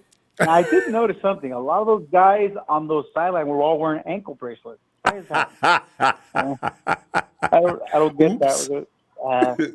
Jerry Jones wearing sunglasses. He's probably high. He's probably smoking the same stash that they all smoke together. And you notice when he's really high, Jerry Jones is wearing a pair of shades and he's got a pair in his coat pocket. Yeah, I saw him vaping. What? I saw him vaping. I said, "What are you doing, Jerry Jones? Are you vaping?" He's like, "It's just a cigarette. It's from over here from the cowboy stash."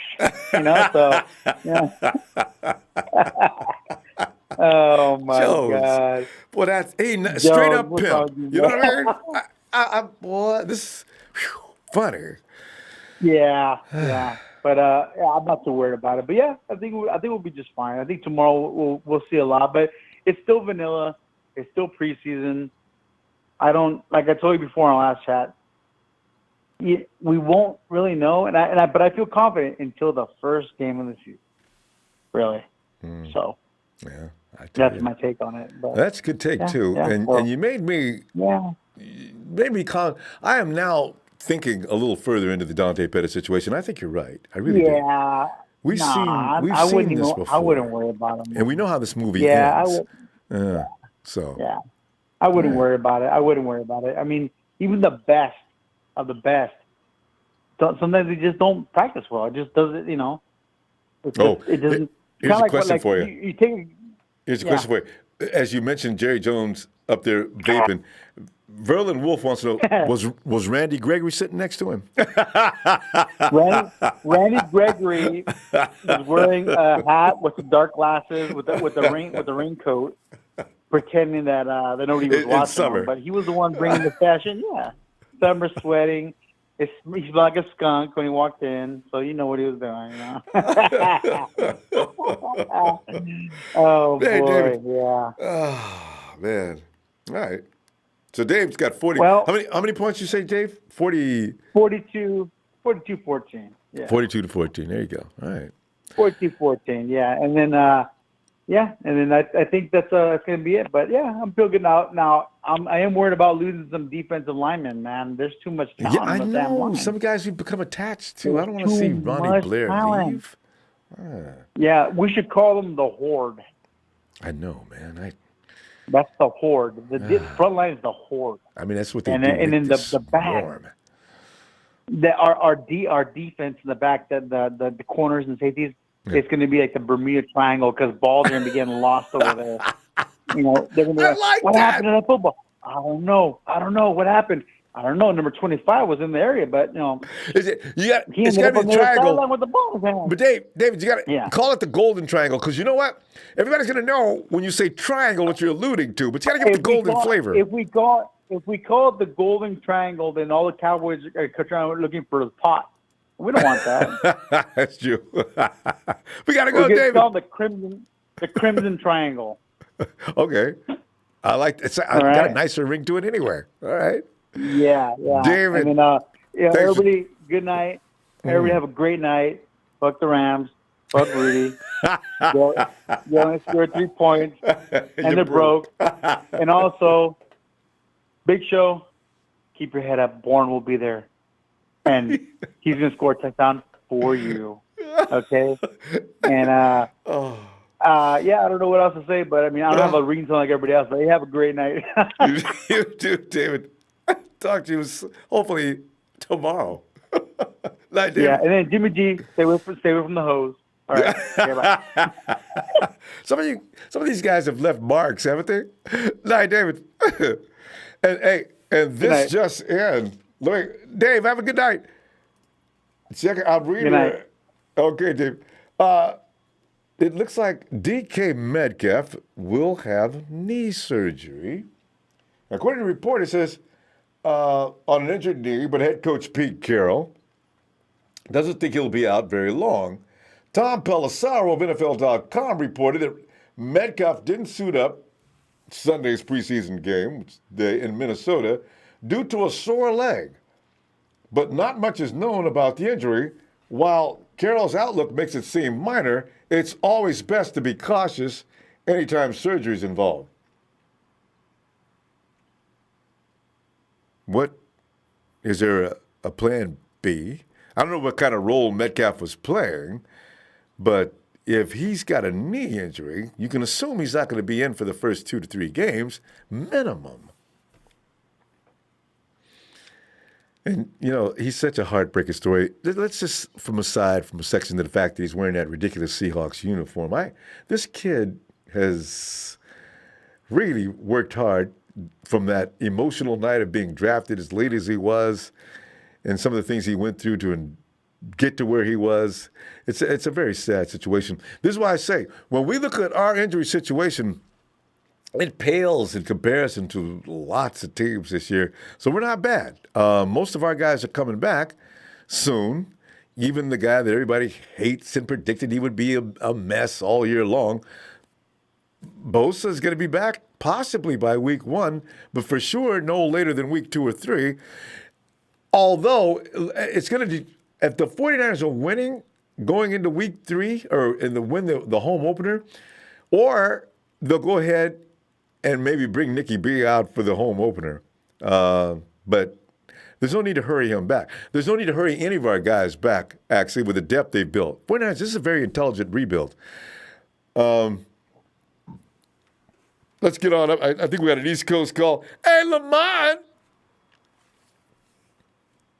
What's up with you, Ronbo, man? Lamont, man, I'm just sitting back here, man. We're checking out our guys from beginning of camp until now, handing them out grades upon their own personal evaluations of what's going on. What do you like? What do you not like so far?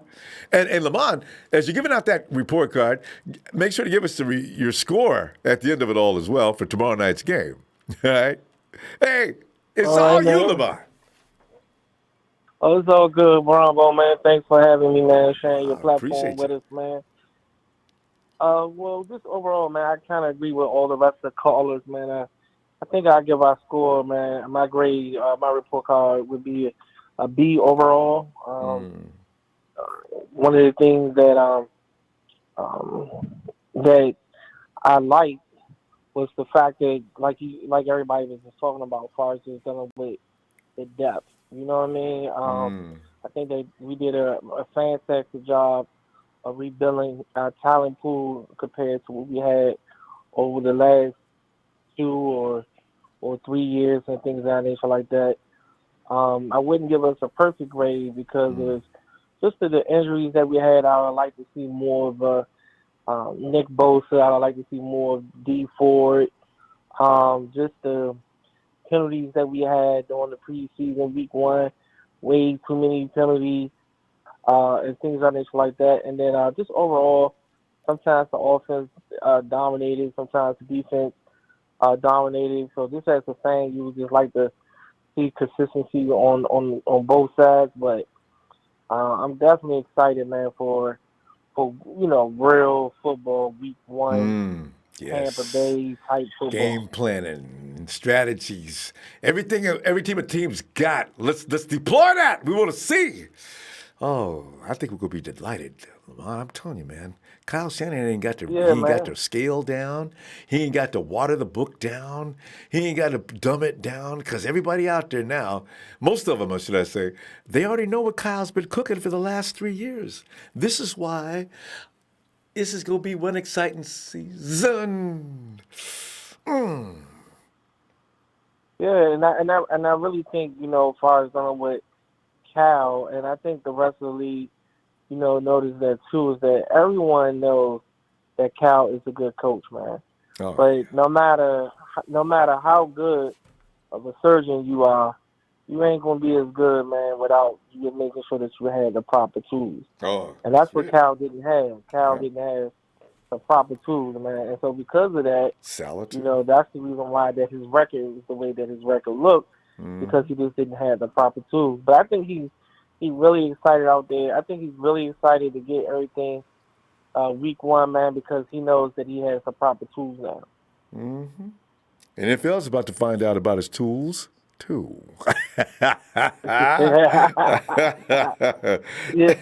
Oh, gosh. Yeah, man, one of the things that you pointed out, man, which I think is good, what I think a lot of people kind of forget, man, is that we still got juice back there. Yes. But I'm really eager to see And one of the things I'm kind of glad of, man, is I hope this quarterback situation. I hope that backup quarterback situation is finally resolved, man. And we can just know that Nick Mullins is backing up Jimmy G just in case anything else go down. Lamont, I read yesterday, it was like emphatic. The 49ers says there's no trade plans for our quarterbacks. So I guess he's already hearing it. Which one of these guys are going to trade? You ain't keeping 3 quarterbacks. We already know that. You can put Spate on the practice squad, and Nick, everybody's favorite, Nick and Jimmy can carry us through the season. They made it clear, ain't trading nobody. So what do you mean you're gonna cut somebody? You can't put CJ on the practice squad and get nothing for him. Yeah, no, I think so too, man. But I just don't know, man. I just think we just need to either cut our losses with CJ or something. Like I think it's kind of hard for us to like like Mullins. Like I think it's kind of hard because of the simple fact is this CJ record is just horrible. So it's going to be kind of hard to explain to the fan base of why we let Mullins go when CJ record is the way CJ record is. And they know it. No matter how many times they try to say these guys are even up, if they cut Nick, all hell is going to break loose. It really is. The media's going to go wild. The local beat writers are going to lose it. Fans are going to be loud about that. So Kyle's just going through the motions. I got to tell you, Lamont, what if tomorrow night CJ plays out of his mind? See, Kyle would love it because now if he does want a CJ, and I know he does, all of a sudden he's got a new day. We'll see.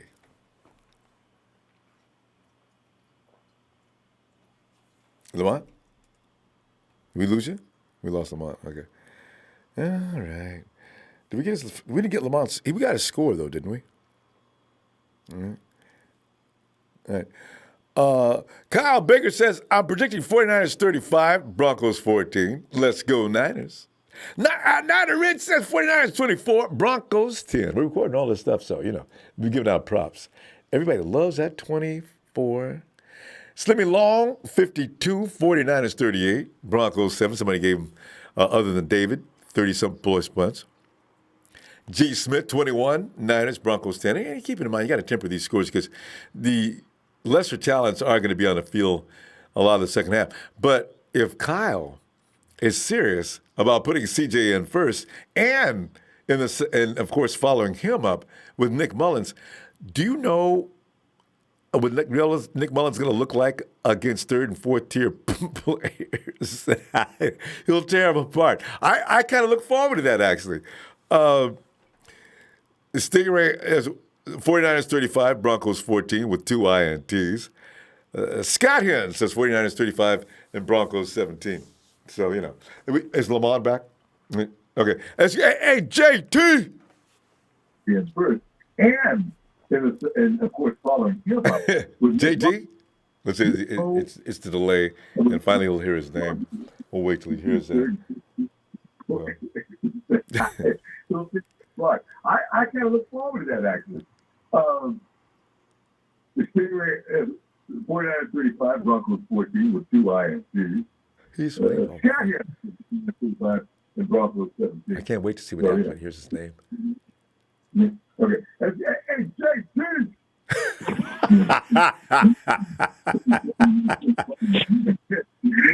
Hello? Yeah, we've been waiting for a while, JT. I was sitting there listening to you getting the delay. Hello? Yeah, JT, right here. Hello? Hello? Yes, JT. Can you hear me? What's up, Ronbo? Yeah. Yeah, I can hear you. JT! I had to turn my TV down. Yeah, well, okay, cool. JT, we wait on you, man. Hey, JT, as you know tonight, we're giving out report cards on the 49ers 2019 preseason activities. And up until now, JT, are you satisfied with what you're seeing? You like the offense? You like the defense? You like the special teams? There's not a lot to not like, put it that way. But JT, I don't know, man. What are you thinking? And also, JT, as you're telling us, breaking it down, give us your grade and why, and give us the score of tomorrow night's game. Oh, you want to hear a score? Oh, yeah. We do this. Well, this is the way we roll. We give out scores for the game, give props after. We gonna whip some ass tomorrow. It's gonna be 34-17. All right. There you go. 34-17. JT's one of the few people who went over 30. All right. All right. JT, what about the team, man? Is this team, are they worthy of all the praise? We be celebrating this team daily now, even with the injuries. We ain't worried. We ain't scared. We got backups. Decent backups. We got a lot of depth in every position except offensive line. Like some people were talking. That's the only position that that kind of worries me. But other than that, we're deep in everything else, especially D line. And we're gonna be trimming down. We're gonna be cutting down to 53. We can't keep everybody. I know. And you know what? I was reading an article of the joint practices that the Niners and the Broncos has been having. And the Broncos is kind of like, well, this is kind of beneficial to them because, whoever we cut, they can potentially pick up to help them. I know. And, we don't got a lot of solid. Hey, we don't have a lot of solid players on the team right now. So whoever gets cut, potentially they could get picked up. Because it looks better than what they got. I know. I'm worried about Julian Taylor, DeMontre Moore. What if they pick up Valoga? That defensive line, and we got Poindexter might be a diamond in the rough. I don't think he makes this squad. No, he ain't. Yeah.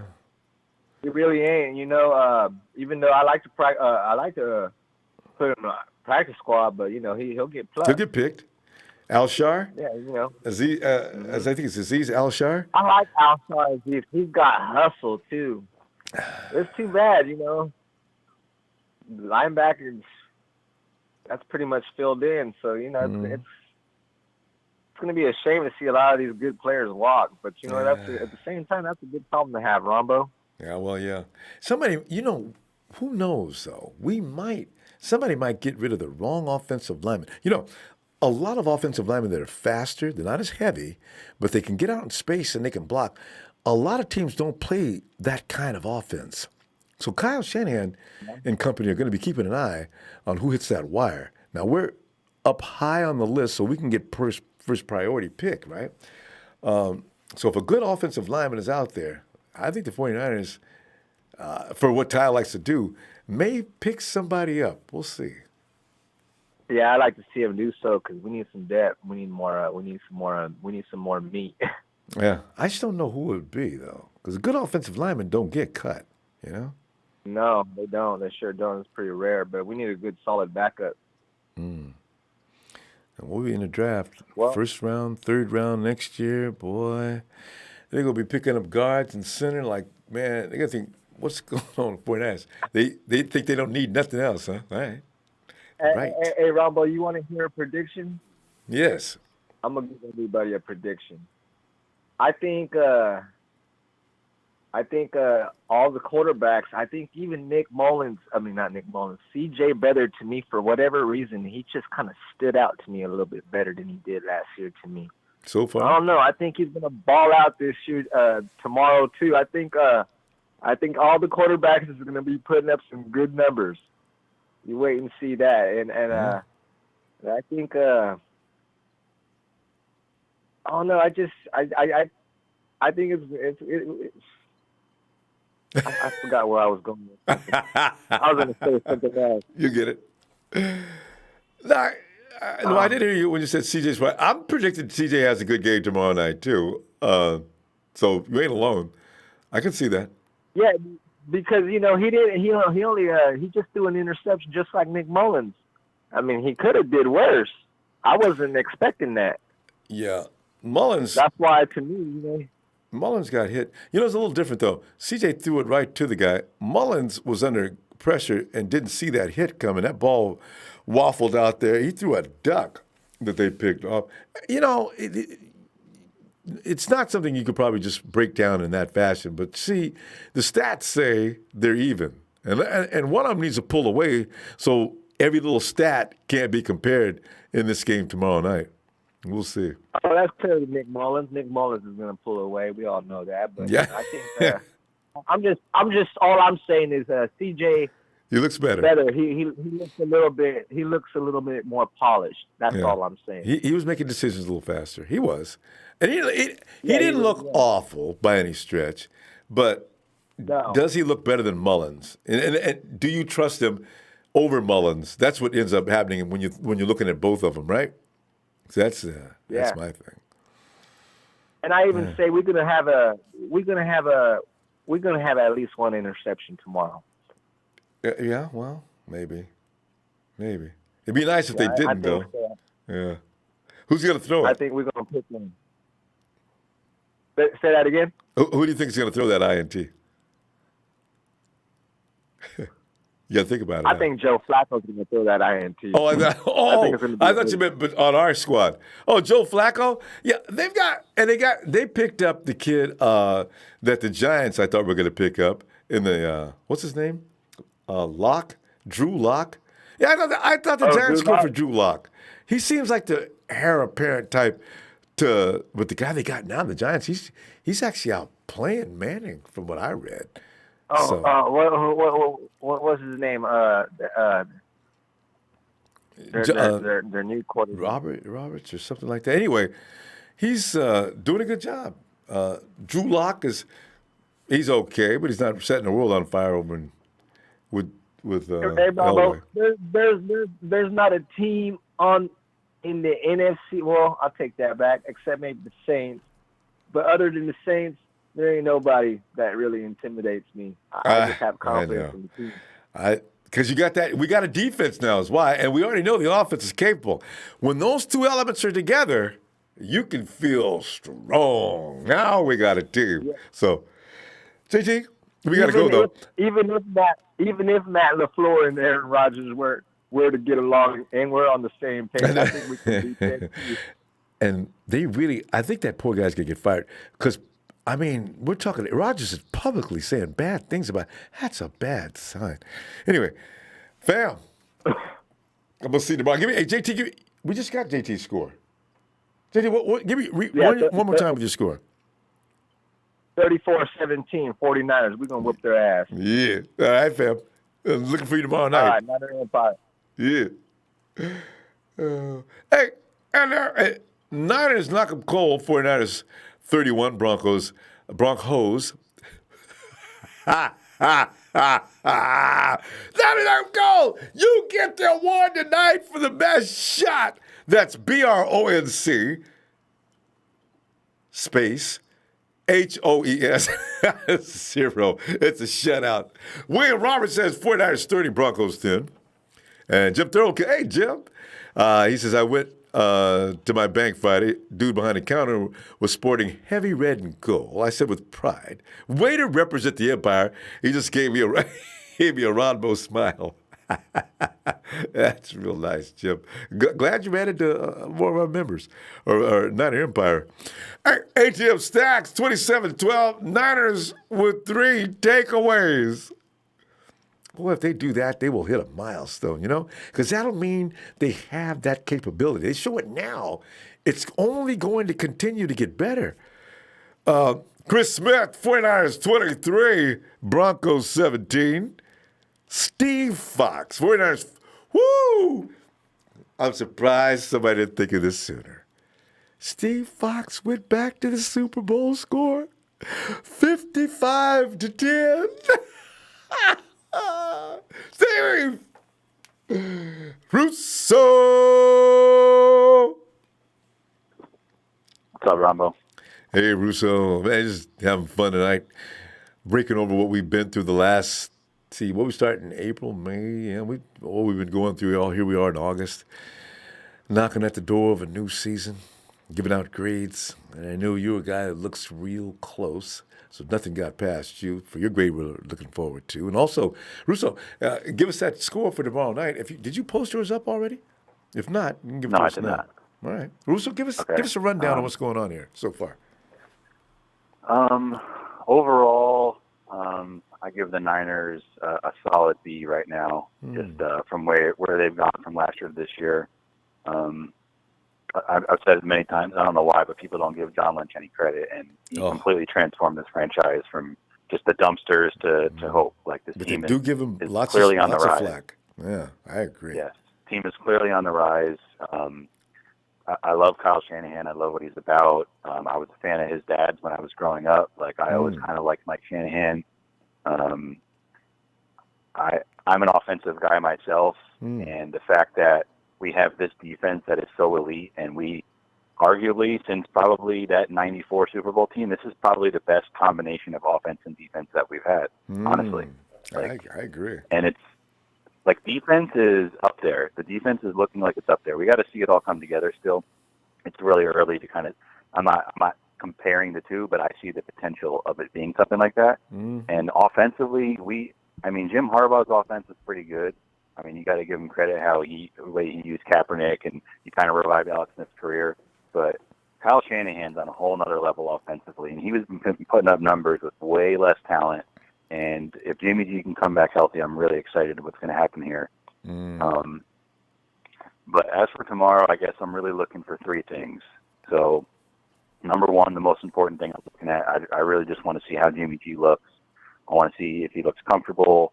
I just want to see, if he's getting the ball out quickly, if he's, I just want to see a good drive. Like I'm expecting one or two drives total, and I really just want to see him move the ball.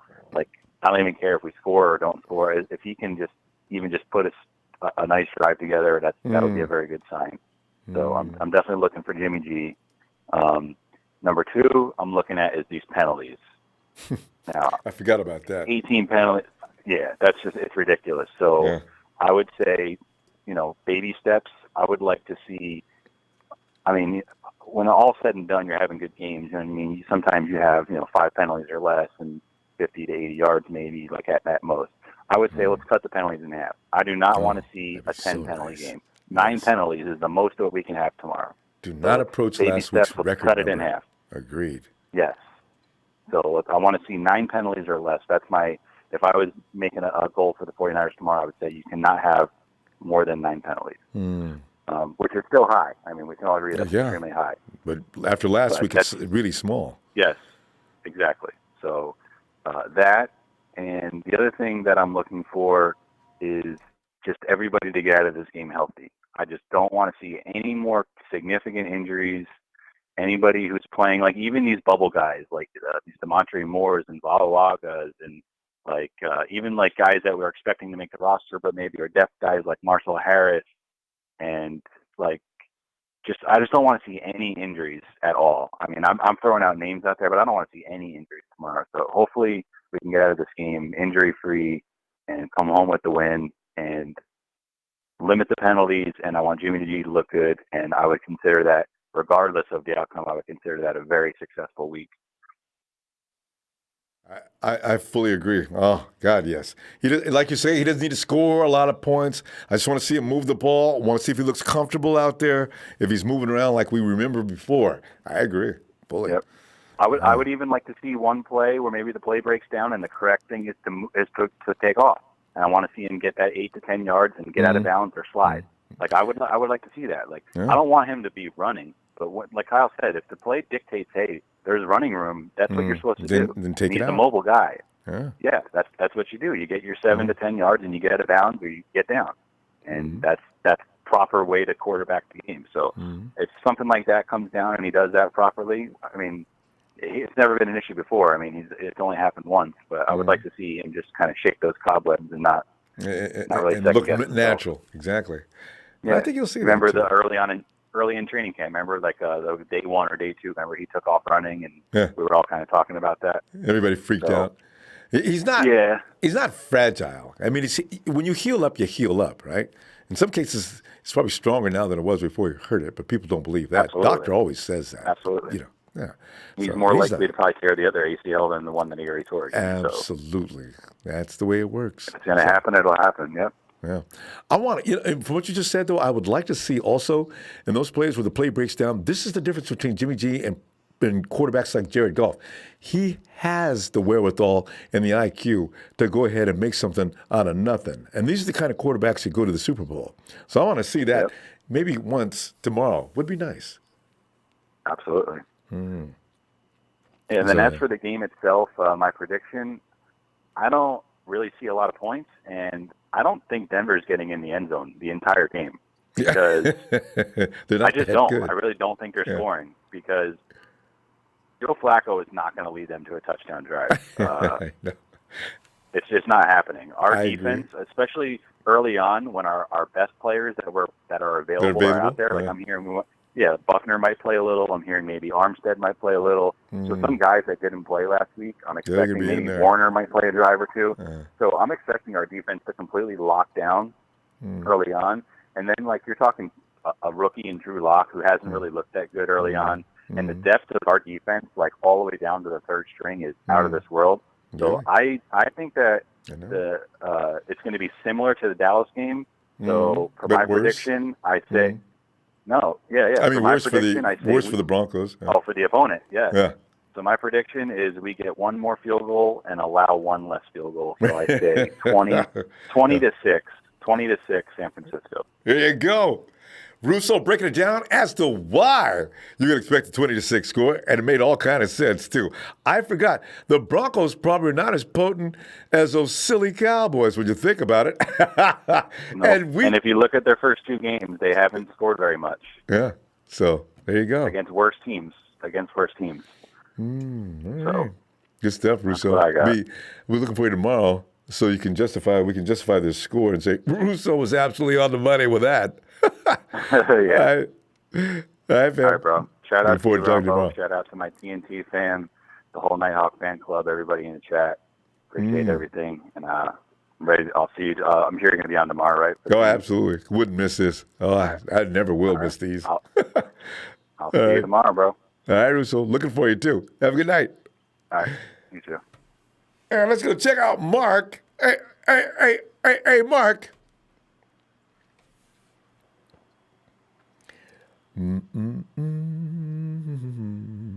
Josh has got the 49ers 21, the Broncos 14. Okie Niners, well, the Niners come up with a score.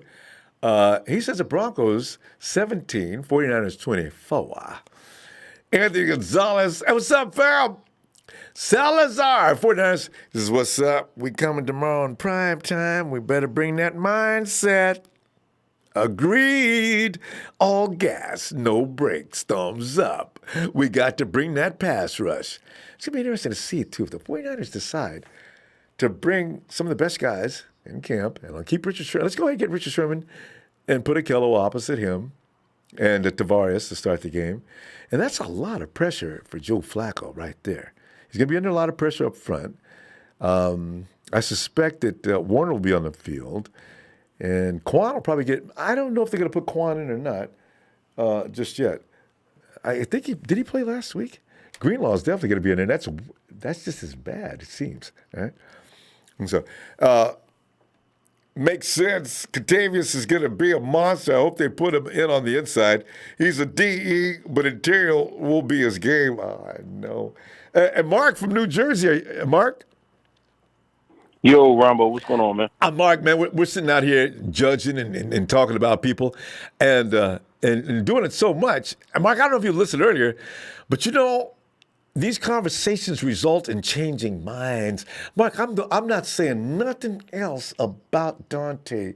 I mean, Mrs. Pettis is going to be delighted that one dude stopped talking about her child. Because you know what? David put it in right perspective. Dante did this last year. He was out there. I thought he was dodging and staying out the way of harm so he'd make it into the first game of the season. He's kind of doing it again. And in the first game, who scored the first touchdown, Mark? Dante. When Pierre, Marquise, George, I mean, everybody else messed it up. Dante scored a touchdown. I'm done talking about it.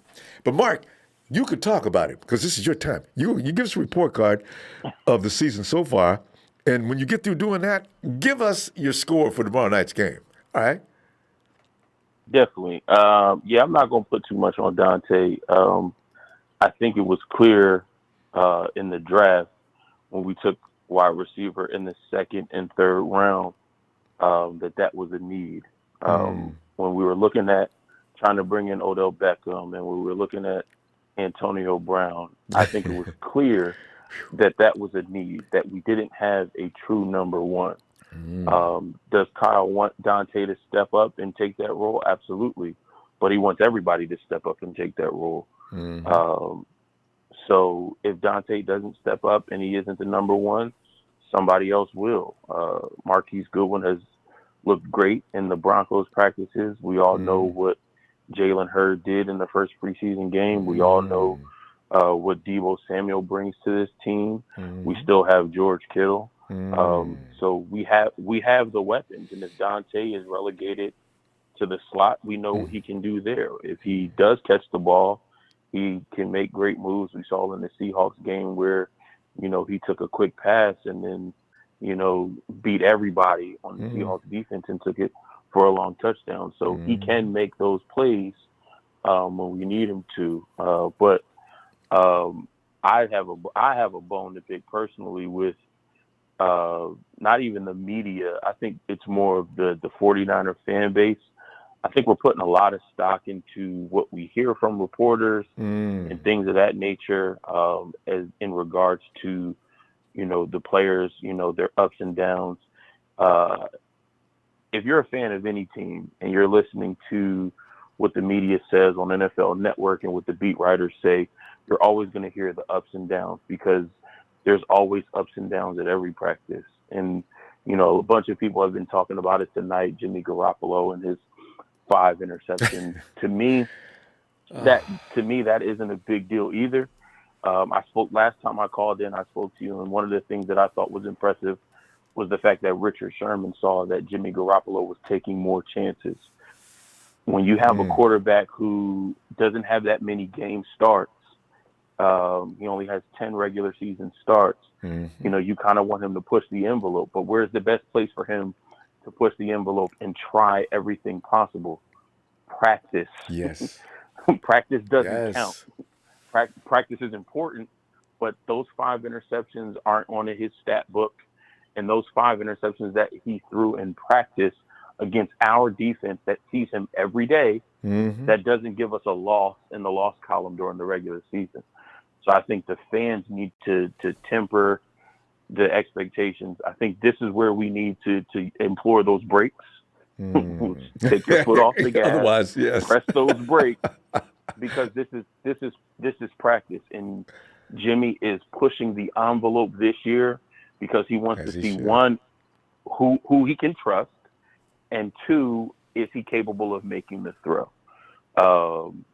So back off at Jimmy. Let him do what he needs to do, and let him prove it in the season. Let him, go out there and see what he can do.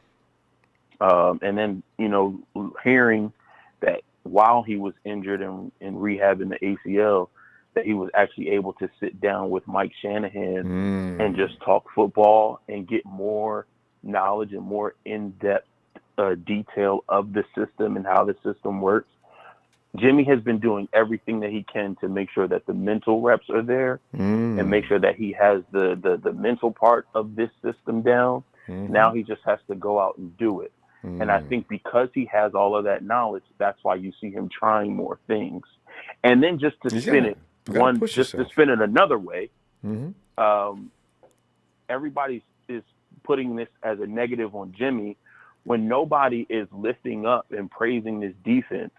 A defense who we as fans killed last year because we set the record for the least amount of turnovers. But our defense that we're building up had 5 consecutive interceptions. And that wasn't the highlight. It wasn't about praising the defense and them actually getting those reps in practice of getting their hands on the ball, actually turning the ball over, getting those interceptions that could translate into the game. So, there was no positive spin on what that meant for the defense. So I think that also needs to be taken into account. But I am excited to see what we're able to do in the game tomorrow. I can't wait. I'm ready to see what's going to happen as far as a prediction on the score. I take into account what everybody said. I'm going 31-13. I think the defense plays great again, and I think the offense puts up more points. I think we step it up a little bit. After what Jalen Hurd did, I think a lot of the receivers are going to try to get theirs. They're going to try to, I want 2 touchdowns in preseason. I want to try to make this team. So I think the offense is going to ramp it up a little bit more. So I say 31-13, and then lastly, just an overall grade of the off season and the work that we're doing in training camp. I'll give us a B+. All right. That's a great take, Mark. Appreciate you, fam. I mean, let's see you tomorrow if you get a chance, and get some more from you. And also, hey, Mark, drop me let me respond to you. RonboSports@gmail.com. Right? And ask you a few things. Will do. All right. Thanks, man. All right, Ronbo. Have a good night, man. See you tomorrow. You too. As Mark. Hey, let me roll down here. I'm gonna see Derek. Keep going until you see Derek, because I got to kick out while Mark was talking. Derek Dawson. This is what the NFL Network and some of the guys that played ball before, they know this, because Derek just pointed out, and Derek Dawson also, exactly what I was saying. He was just trying to see what he could get away with. Duh. People having panic attacks are so fickle with their fandom that you forget to think. Derek Dawson. Is that what I'm saying? Is that a little out of character? No matter what you think about Jimmy Garoppolo, do you really think that his whole being just regressed within seconds of from coming in to work that day and throw 5 INTs in a row? It doesn't take genius to figure out it wasn't that he just all of a sudden became sorry. Hey, we got Emilio.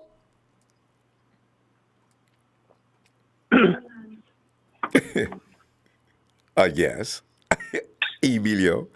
And a quiet. You're not at work today, are you? Good. Emilio? You need to get closer to your microphone, though, because it's coming all distorted. Hello? Yeah, hello? Yeah. Yeah. Can you hear me? Yeah, I can hear you now, Emilio. Yeah. So, Emilio, boy, you're the right guy for this, too, man. We're talking about grading the team so far. Emilio is hard when it comes to grades. Emilio, what do you got going on, man? What about the 49ers, the 2019 49ers, up until this point? Do you like what you see? Did you give a D-, Emilio? Because I know you, man. But what you got going on? Nah, no. Hey, I'm not going to go that low. What's the name? I'm trying to go back to the Cowboy game. I didn't really get to watch it because I was at work. I just seen the highlights. Yeah. To me, I was mostly impressed with our receivers. It was just, man, especially with Jalen Hurd, I was like, man, I was like, look, there's a receiver that can really emerge against the group. I was like, yeah. Mm-hmm. He kind of running his team up a little bit. I said, shit, and about time we actually get a receiver. I was like, wow. He's out there hurting people, boy. I love it. I said, that's what we need. I said, we need to make a catch the ball and fight for yards. I was like, shit. You didn't see what haven't done lately. He's tackling goes down. I said, come on, man. We need a guy that wants to fight.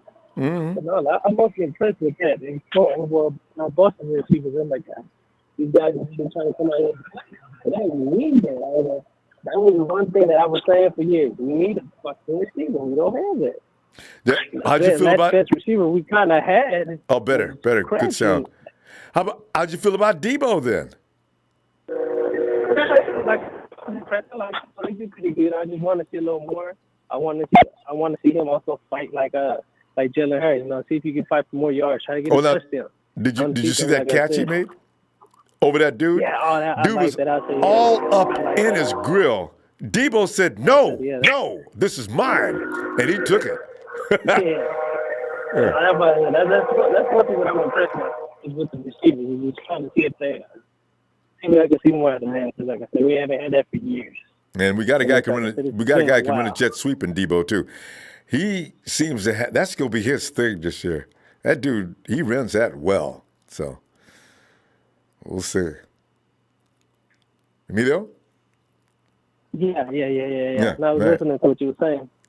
Yeah, he's Like I said, for the most part, like I'm really impressed to see these guys got more depth and more something. So it's just negative at this point. I don't have really nothing to say like I usually do because, like I said, as soon as I see it, I'll say, yeah, they're not ready yet. It's just too much bullshit going on, and it's just. Look at this, boy. Fam, right now, this Emilio, if Emilio doesn't have anything bad to say, we're going to the Super Bowl. No, don't go. And, you know, he's been, well, that's what I'm saying. Emilio never regards anything that ain't pure. He's been right. I was wrong. And Emilio, I need to apologize to you for your negativity because a lot of it was right on point. It took you 5 years, but it's okay. It took you 5 years. Everybody can say, I'm the Niner hater. Why is he a Niner fan? I said, okay. I guess I'm just, I'm a fake Niner fan that likes to hate. I'm like, no, I like to make be good like points. a little realism. I like to be a realist, but I'm like, you know what? I can't just keep saying, we're going to I'm like, no, we're not. That's not going to happen. I'm like, come on. Let's be realistic here. And it didn't. That's just But not okay. you know what's good too, Emilio? From last year should have been a little better than it was. But I didn't know if we lose one or two players, they can't play no more. You know what? And that's why I appreciate this year they went out and got some guys that make sense. Get somebody who can come in there, and he ain't got to be as good as a starter, but at least be decent. And we didn't even have that. So it's a different story now. I mean, that's one thing we didn't have. We didn't have shit. No depth. We were back to a third-string quarterback, and it was just ridiculous last year. Like I said, they were trying to fight, but it was just we had too many injuries. They couldn't keep up. Didn't want to tackle, couldn't tackle. It was just all bad. I mean, that was shameful. Shameful. Grown-ass men playing at the highest level and still haven't learned how to tackle. What is wrong? You know what I want to know, Emilio, though? What is it that they heard or was told to some of them same guys are out there tackling now? Some of them need an ass whooping because you could have been doing that last year. As I told everybody last year, man, they can't tackle it. Listen, don't blame the coach on that. Them dudes learned how to tackle probably in high school. What we're seeing now is hard to understand and hard to explain. But somebody got threatened or given a notice. Look, you guys been playing long enough that I shouldn't have to hold your hand on every play. If I see you out there half-stepping on a tackle, you'll sit down next to me, and from there, you'll go to the front office, pick up your check, and you'll go home. Now, I'm not going to keep repeating this. And all of a sudden, guys are tackling. Man. Well, I could kind of tell you what it was last year. Last year, it was just they needed players, so nobody was going to get cut, no matter how shitty they played. That was a different story. Why now risk it, right? It's preseason. It's preseason. Oh, nigga. And we have players, and we have this. Now you're actually going to get cut. So either you play and tackle, or you actually go. Hey, that should have been the case through week 6 and week 7. They still wasn't tackling. Man. No wrap-ups except for Fred Warner. We had 4 or 5 dudes was tackling. But what? But the whole team. We're seeing it now, though. Yeah, like I said, at that point, it was like, well, I'm not going to get cut. You know, they ain't got nobody, so I'm going to play how I want to play or whatever. It just doesn't matter. They ain't got nobody, so it doesn't matter. So now, like I said, now it's preseason. We have more depth. Now it's just work. You're going to get cut, buddy. So it's just either you play or you're gone. Pick one. And make it easy for us because we have enough trouble making decisions now. So if you don't feel like tackling, shoot, you can go home today. You don't have to wait until the last day of the month. So like I said, it's a good thing you kind of want to see players fight now, but dude, you could have been doing this a year ago.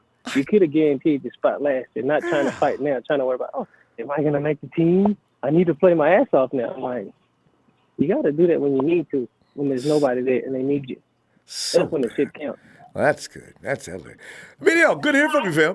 And I'll look for you tomorrow if you got some time after the game. If you're not at work or anything. Oh, I might be at work, so you might not. So you might hear from me maybe next Sunday, because then you might get a chance, or maybe Wednesday if you're on. Oh yeah, we got kind of hard for me if the game's during the week. Yeah, if it's during the week, it's kind of hard for me because, like I said, I'm at work. I know. I'm gonna miss the game, so I gotta watch highlights. There you See go. what's going on. I just want to see mostly the receivers. Is just really what I want to see because that's what we need. Jimmy needs somebody to throw to and somebody to count on every time that ball's in the air. I tell you, because Just besides them receivers are besides playing hard. Kittle, like I said, we need more. We need other people besides Kittle catching that ball. We got more now. All right, Emilio. Good to hear from you, fam. I'll be looking to talk to you as soon as possible then. All right. Have a good night. All right, for sure. All right, Ronbo. All right, you too. Thanks. And, I thought Emilio gave us a score. He didn't, though, did he? Oh, man. You want my score? Good. You're still here. Emilio, I forgot. Okay. Yeah. Give us that score. I don't know. Just too much preseason. I don't know. It don't really matter, but let me see. I say maybe somewhere, 24-17 Niners? People like this. 24 is like a magic number tonight. All right. So I say 24-17. Put Emilio down for 24-17. All right. You got it, Emilio. Talk to you later. All right, for sure. Peace out. And let's see. It's there. Is that right? Hello? Yep, that's right. How's it going, Ronbo? There, man. It's going great, man. And last year we thought it was going great, but this year, we can be sure this team is looking tough. They're greatest team there from the. Let's see. We started in the offseason, picked up some free agents. So go ahead for free agency up until now. Fair. What are your thoughts and feelings on what the 49ers are doing toward building a solid, kick-butt, Super Bowl-bound 49er team? And then give us your score after that, too. Grades is what we're talking now.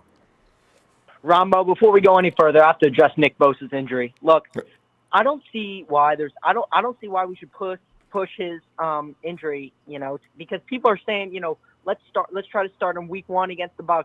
I don't see why it's worth it to start him in either of the first 2 games, because if you look at the schedule, we go the Steelers, Browns, and Rams 3 games in a row. We have a bye, but I'd rather have him healthy in those games 100% than 90% in the first 2, and rather get him in and have a chance of getting him injured. I don't know about you, but agreed. No, I fully agree, because I think he's unnecessary for the first 2. We can win without him. Let him heal to 100%. I agree. And like you're saying, after the bye week, things suddenly get tough. Let him be available for that, and then suddenly maybe things aren't going to be so tough. I agree. And number 2, look, I got this is a common name for the 49ers, I guess, Akello Witherspoon. Does he deserve a starting job? Because I think DJ Reed is it's better than him. I think DJ Reed has heart, and so does Witherspoon. I know he does, but I just think DJ Reed more talented. Really, I think he's very talented, and I just don't. I feel like teams go after Witherspoon and they throw deep balls on him all the time, and I just see him getting burned left and right. I don't know why. I just don't think he's worth of a starting job.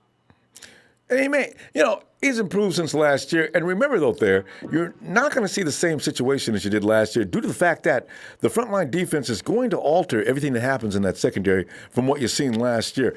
If for no other reason than that, Spoon won't look a lot like he did last year. And he's got better coaching this year. Jeff Hafley has been sent to Ohio to ruin their football program. And we picked up Joe Woods. And I'm seeing a difference in that team already as far as secondary goes. Tavares Moore looks fantastic. Spoon, and he's not getting any credit, but he's only had one bad outing this offseason, and that was last week against the Cowboys. Otherwise, he's been kind of solid, actually. A head turning and all. And one other thing, too, I got to address the defense. And what do you, I see a lot of good stuff from Elijah Lee. I just saw lots of good stuff last year, and I hope he gets a lot of playing time this year because I think he's very talented. Yeah. I was a huge fan of his last year. He's hurt now, and it's a very scary thing to get hurt now, as you know, on this team because, guys, look at Jimmy Ward. Jimmy Ward is in deep trouble now because he's got hurt, and Timor is looking like a Pro Bowler. So, this is the thing. Elijah Lee's got Dre Greenlaw's looking great.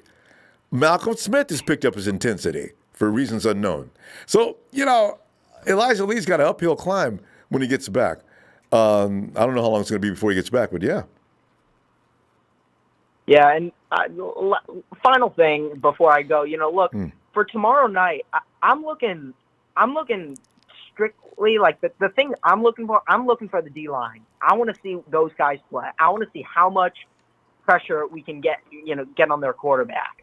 I just think that's just such a big key. And now that we have Nick Bosa, who should be coming in, I think we're really our D-line is going to be solid. I mean, the defenses don't know. The offenses don't know. They haven't seen our whole line. They haven't. And it's a good thing, actually.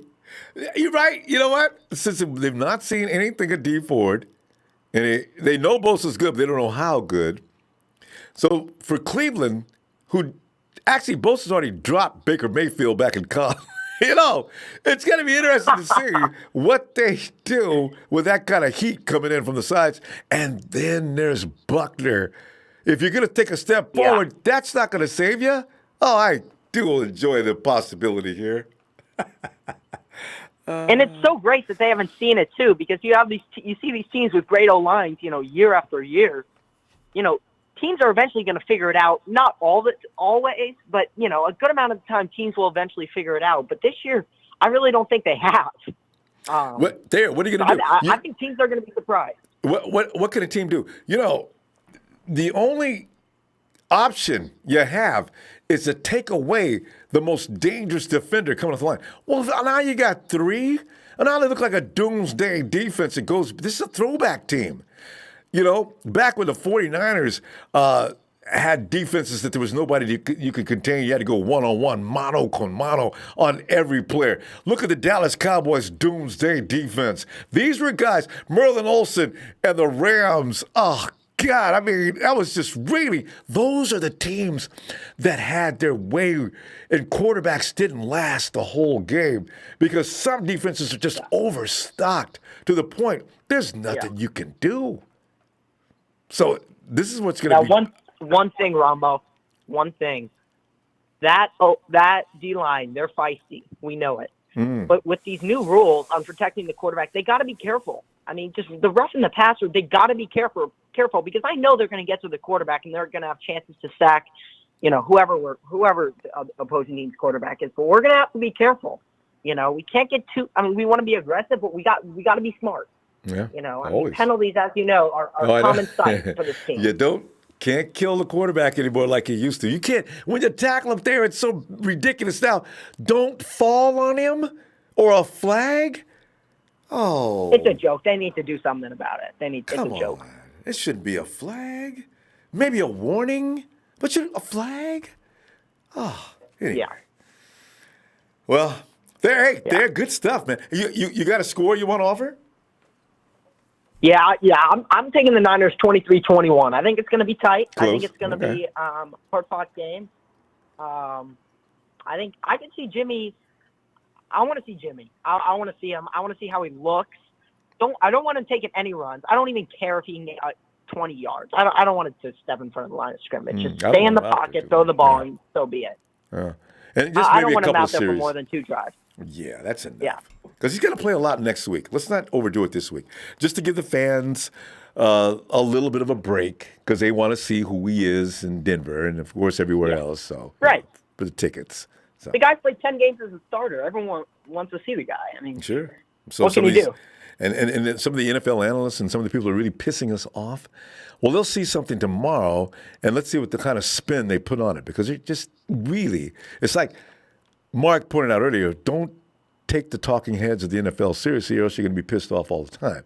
But I'd like to see them shut up. That's all I want. Yeah. Just stop. Absolutely. You're 100% right. All right there. Thanks, fam. Love it. Let's talk to you tomorrow. All righty. Yeah. All righty. See you tomorrow. See you, Ronbo. Looking for you. Good night there. And did we get? I thought we got Jim scoring. Jim Thurl likes 31-10 49ers. Arnold Spears says 27-10. 27 Niners, Broncos 10. Snozzle Shabizzle 32-23 Niners win. 2 INTs for the push. Hey, Maya 0724, I haven't seen you in a long time. He says, hey guys, y'all playing the Niners drinking game tomorrow? Okay, here it is. The conditions for the game. Each time Kendrick Bourne drops a pass or lines up wrong, you got to drink.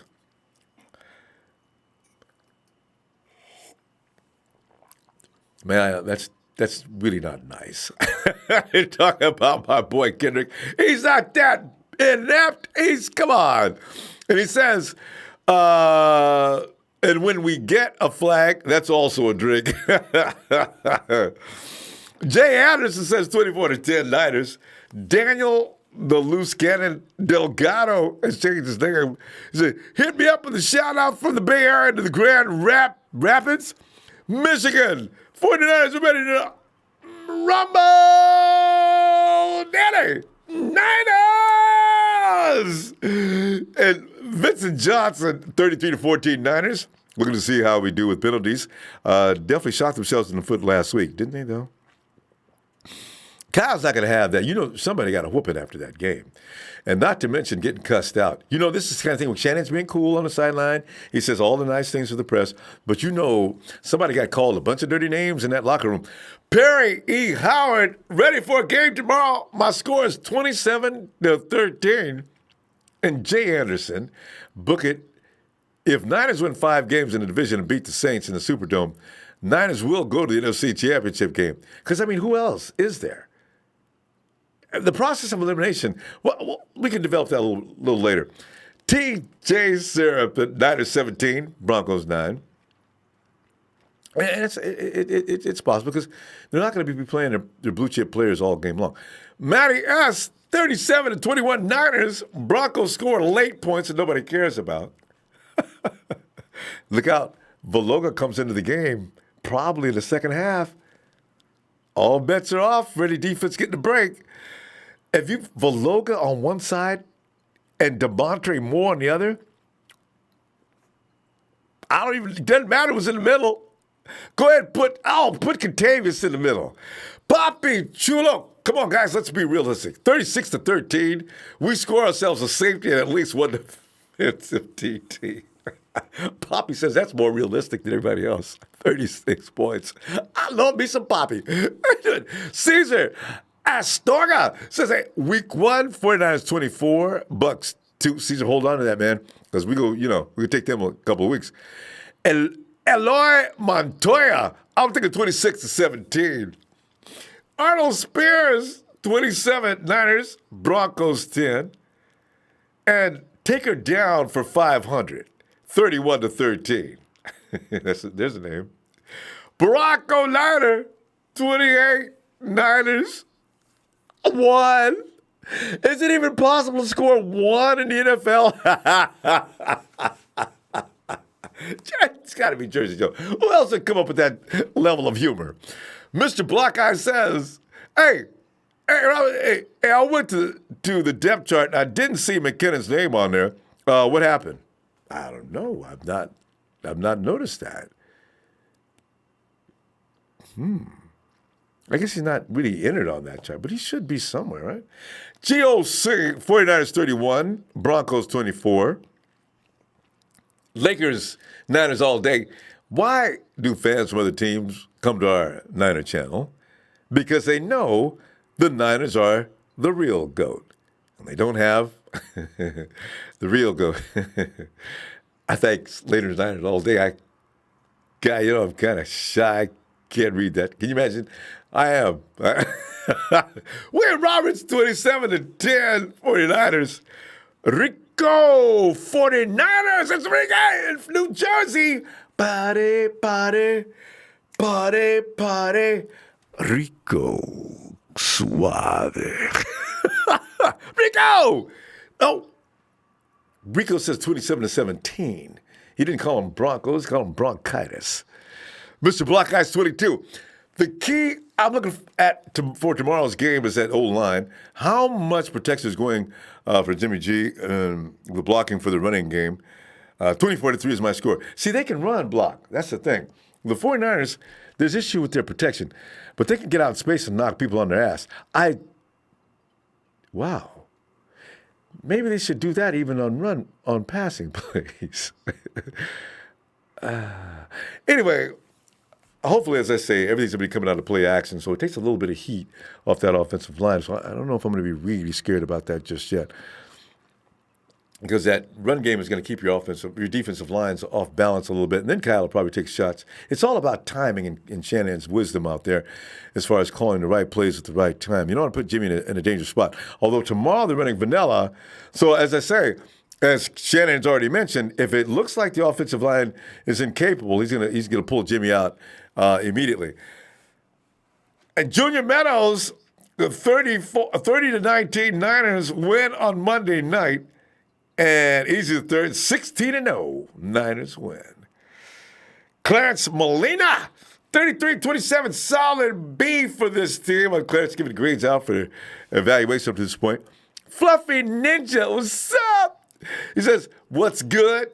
Fluffy, man, it's all red, gold, good. And Daniel, easy win, Niners 34, Broncos 14. It's still preseason. No need to get too excited. You're right, Danny. You're right.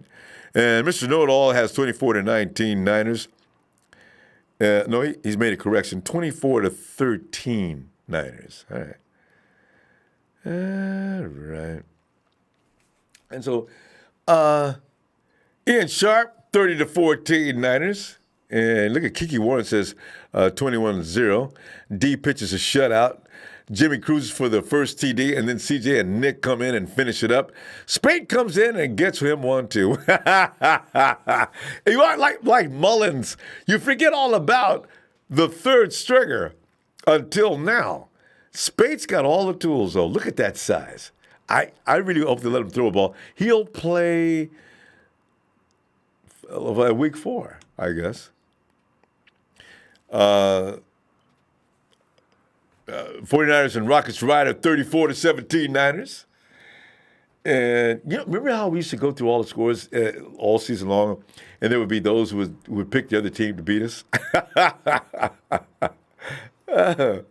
Kiki Ward, I saw play from yesterday, and Witten lost as hell out there. And, oh, yeah, Dak got sacked. He must be talking to Texas boy. Texas boy's still in here, huh? And San Francisco, 28-13 Niners, 2 defensive touchdowns. Nobody's mentioned that. I like it. And Zach also says, yeah, that's what we just did, San Francisco. And Adrian Gutierrez says 24, Broncos 13. Richard Ray Archuleta. Wait a minute. That can't be. It is. Looks like his avatar. Richard Ray Archuleta thinks the 49ers are going to 7-9 and bring in 4th place and everything. But today he says 49ers 55-10. See, all the non-believers are going to come around soon. They'll have no choice anyway. Damn! Let me get on out of here and let you go do whatever you want to do. And hit that like, fam. Don't forget to hit the like. I love likes. I really do. I can't wait to see you. I'll be all up in your face at your place. We'll hang out after it and make it a Sunday night to have fun with. As long as it is, just keep your prayers now. No injuries. None.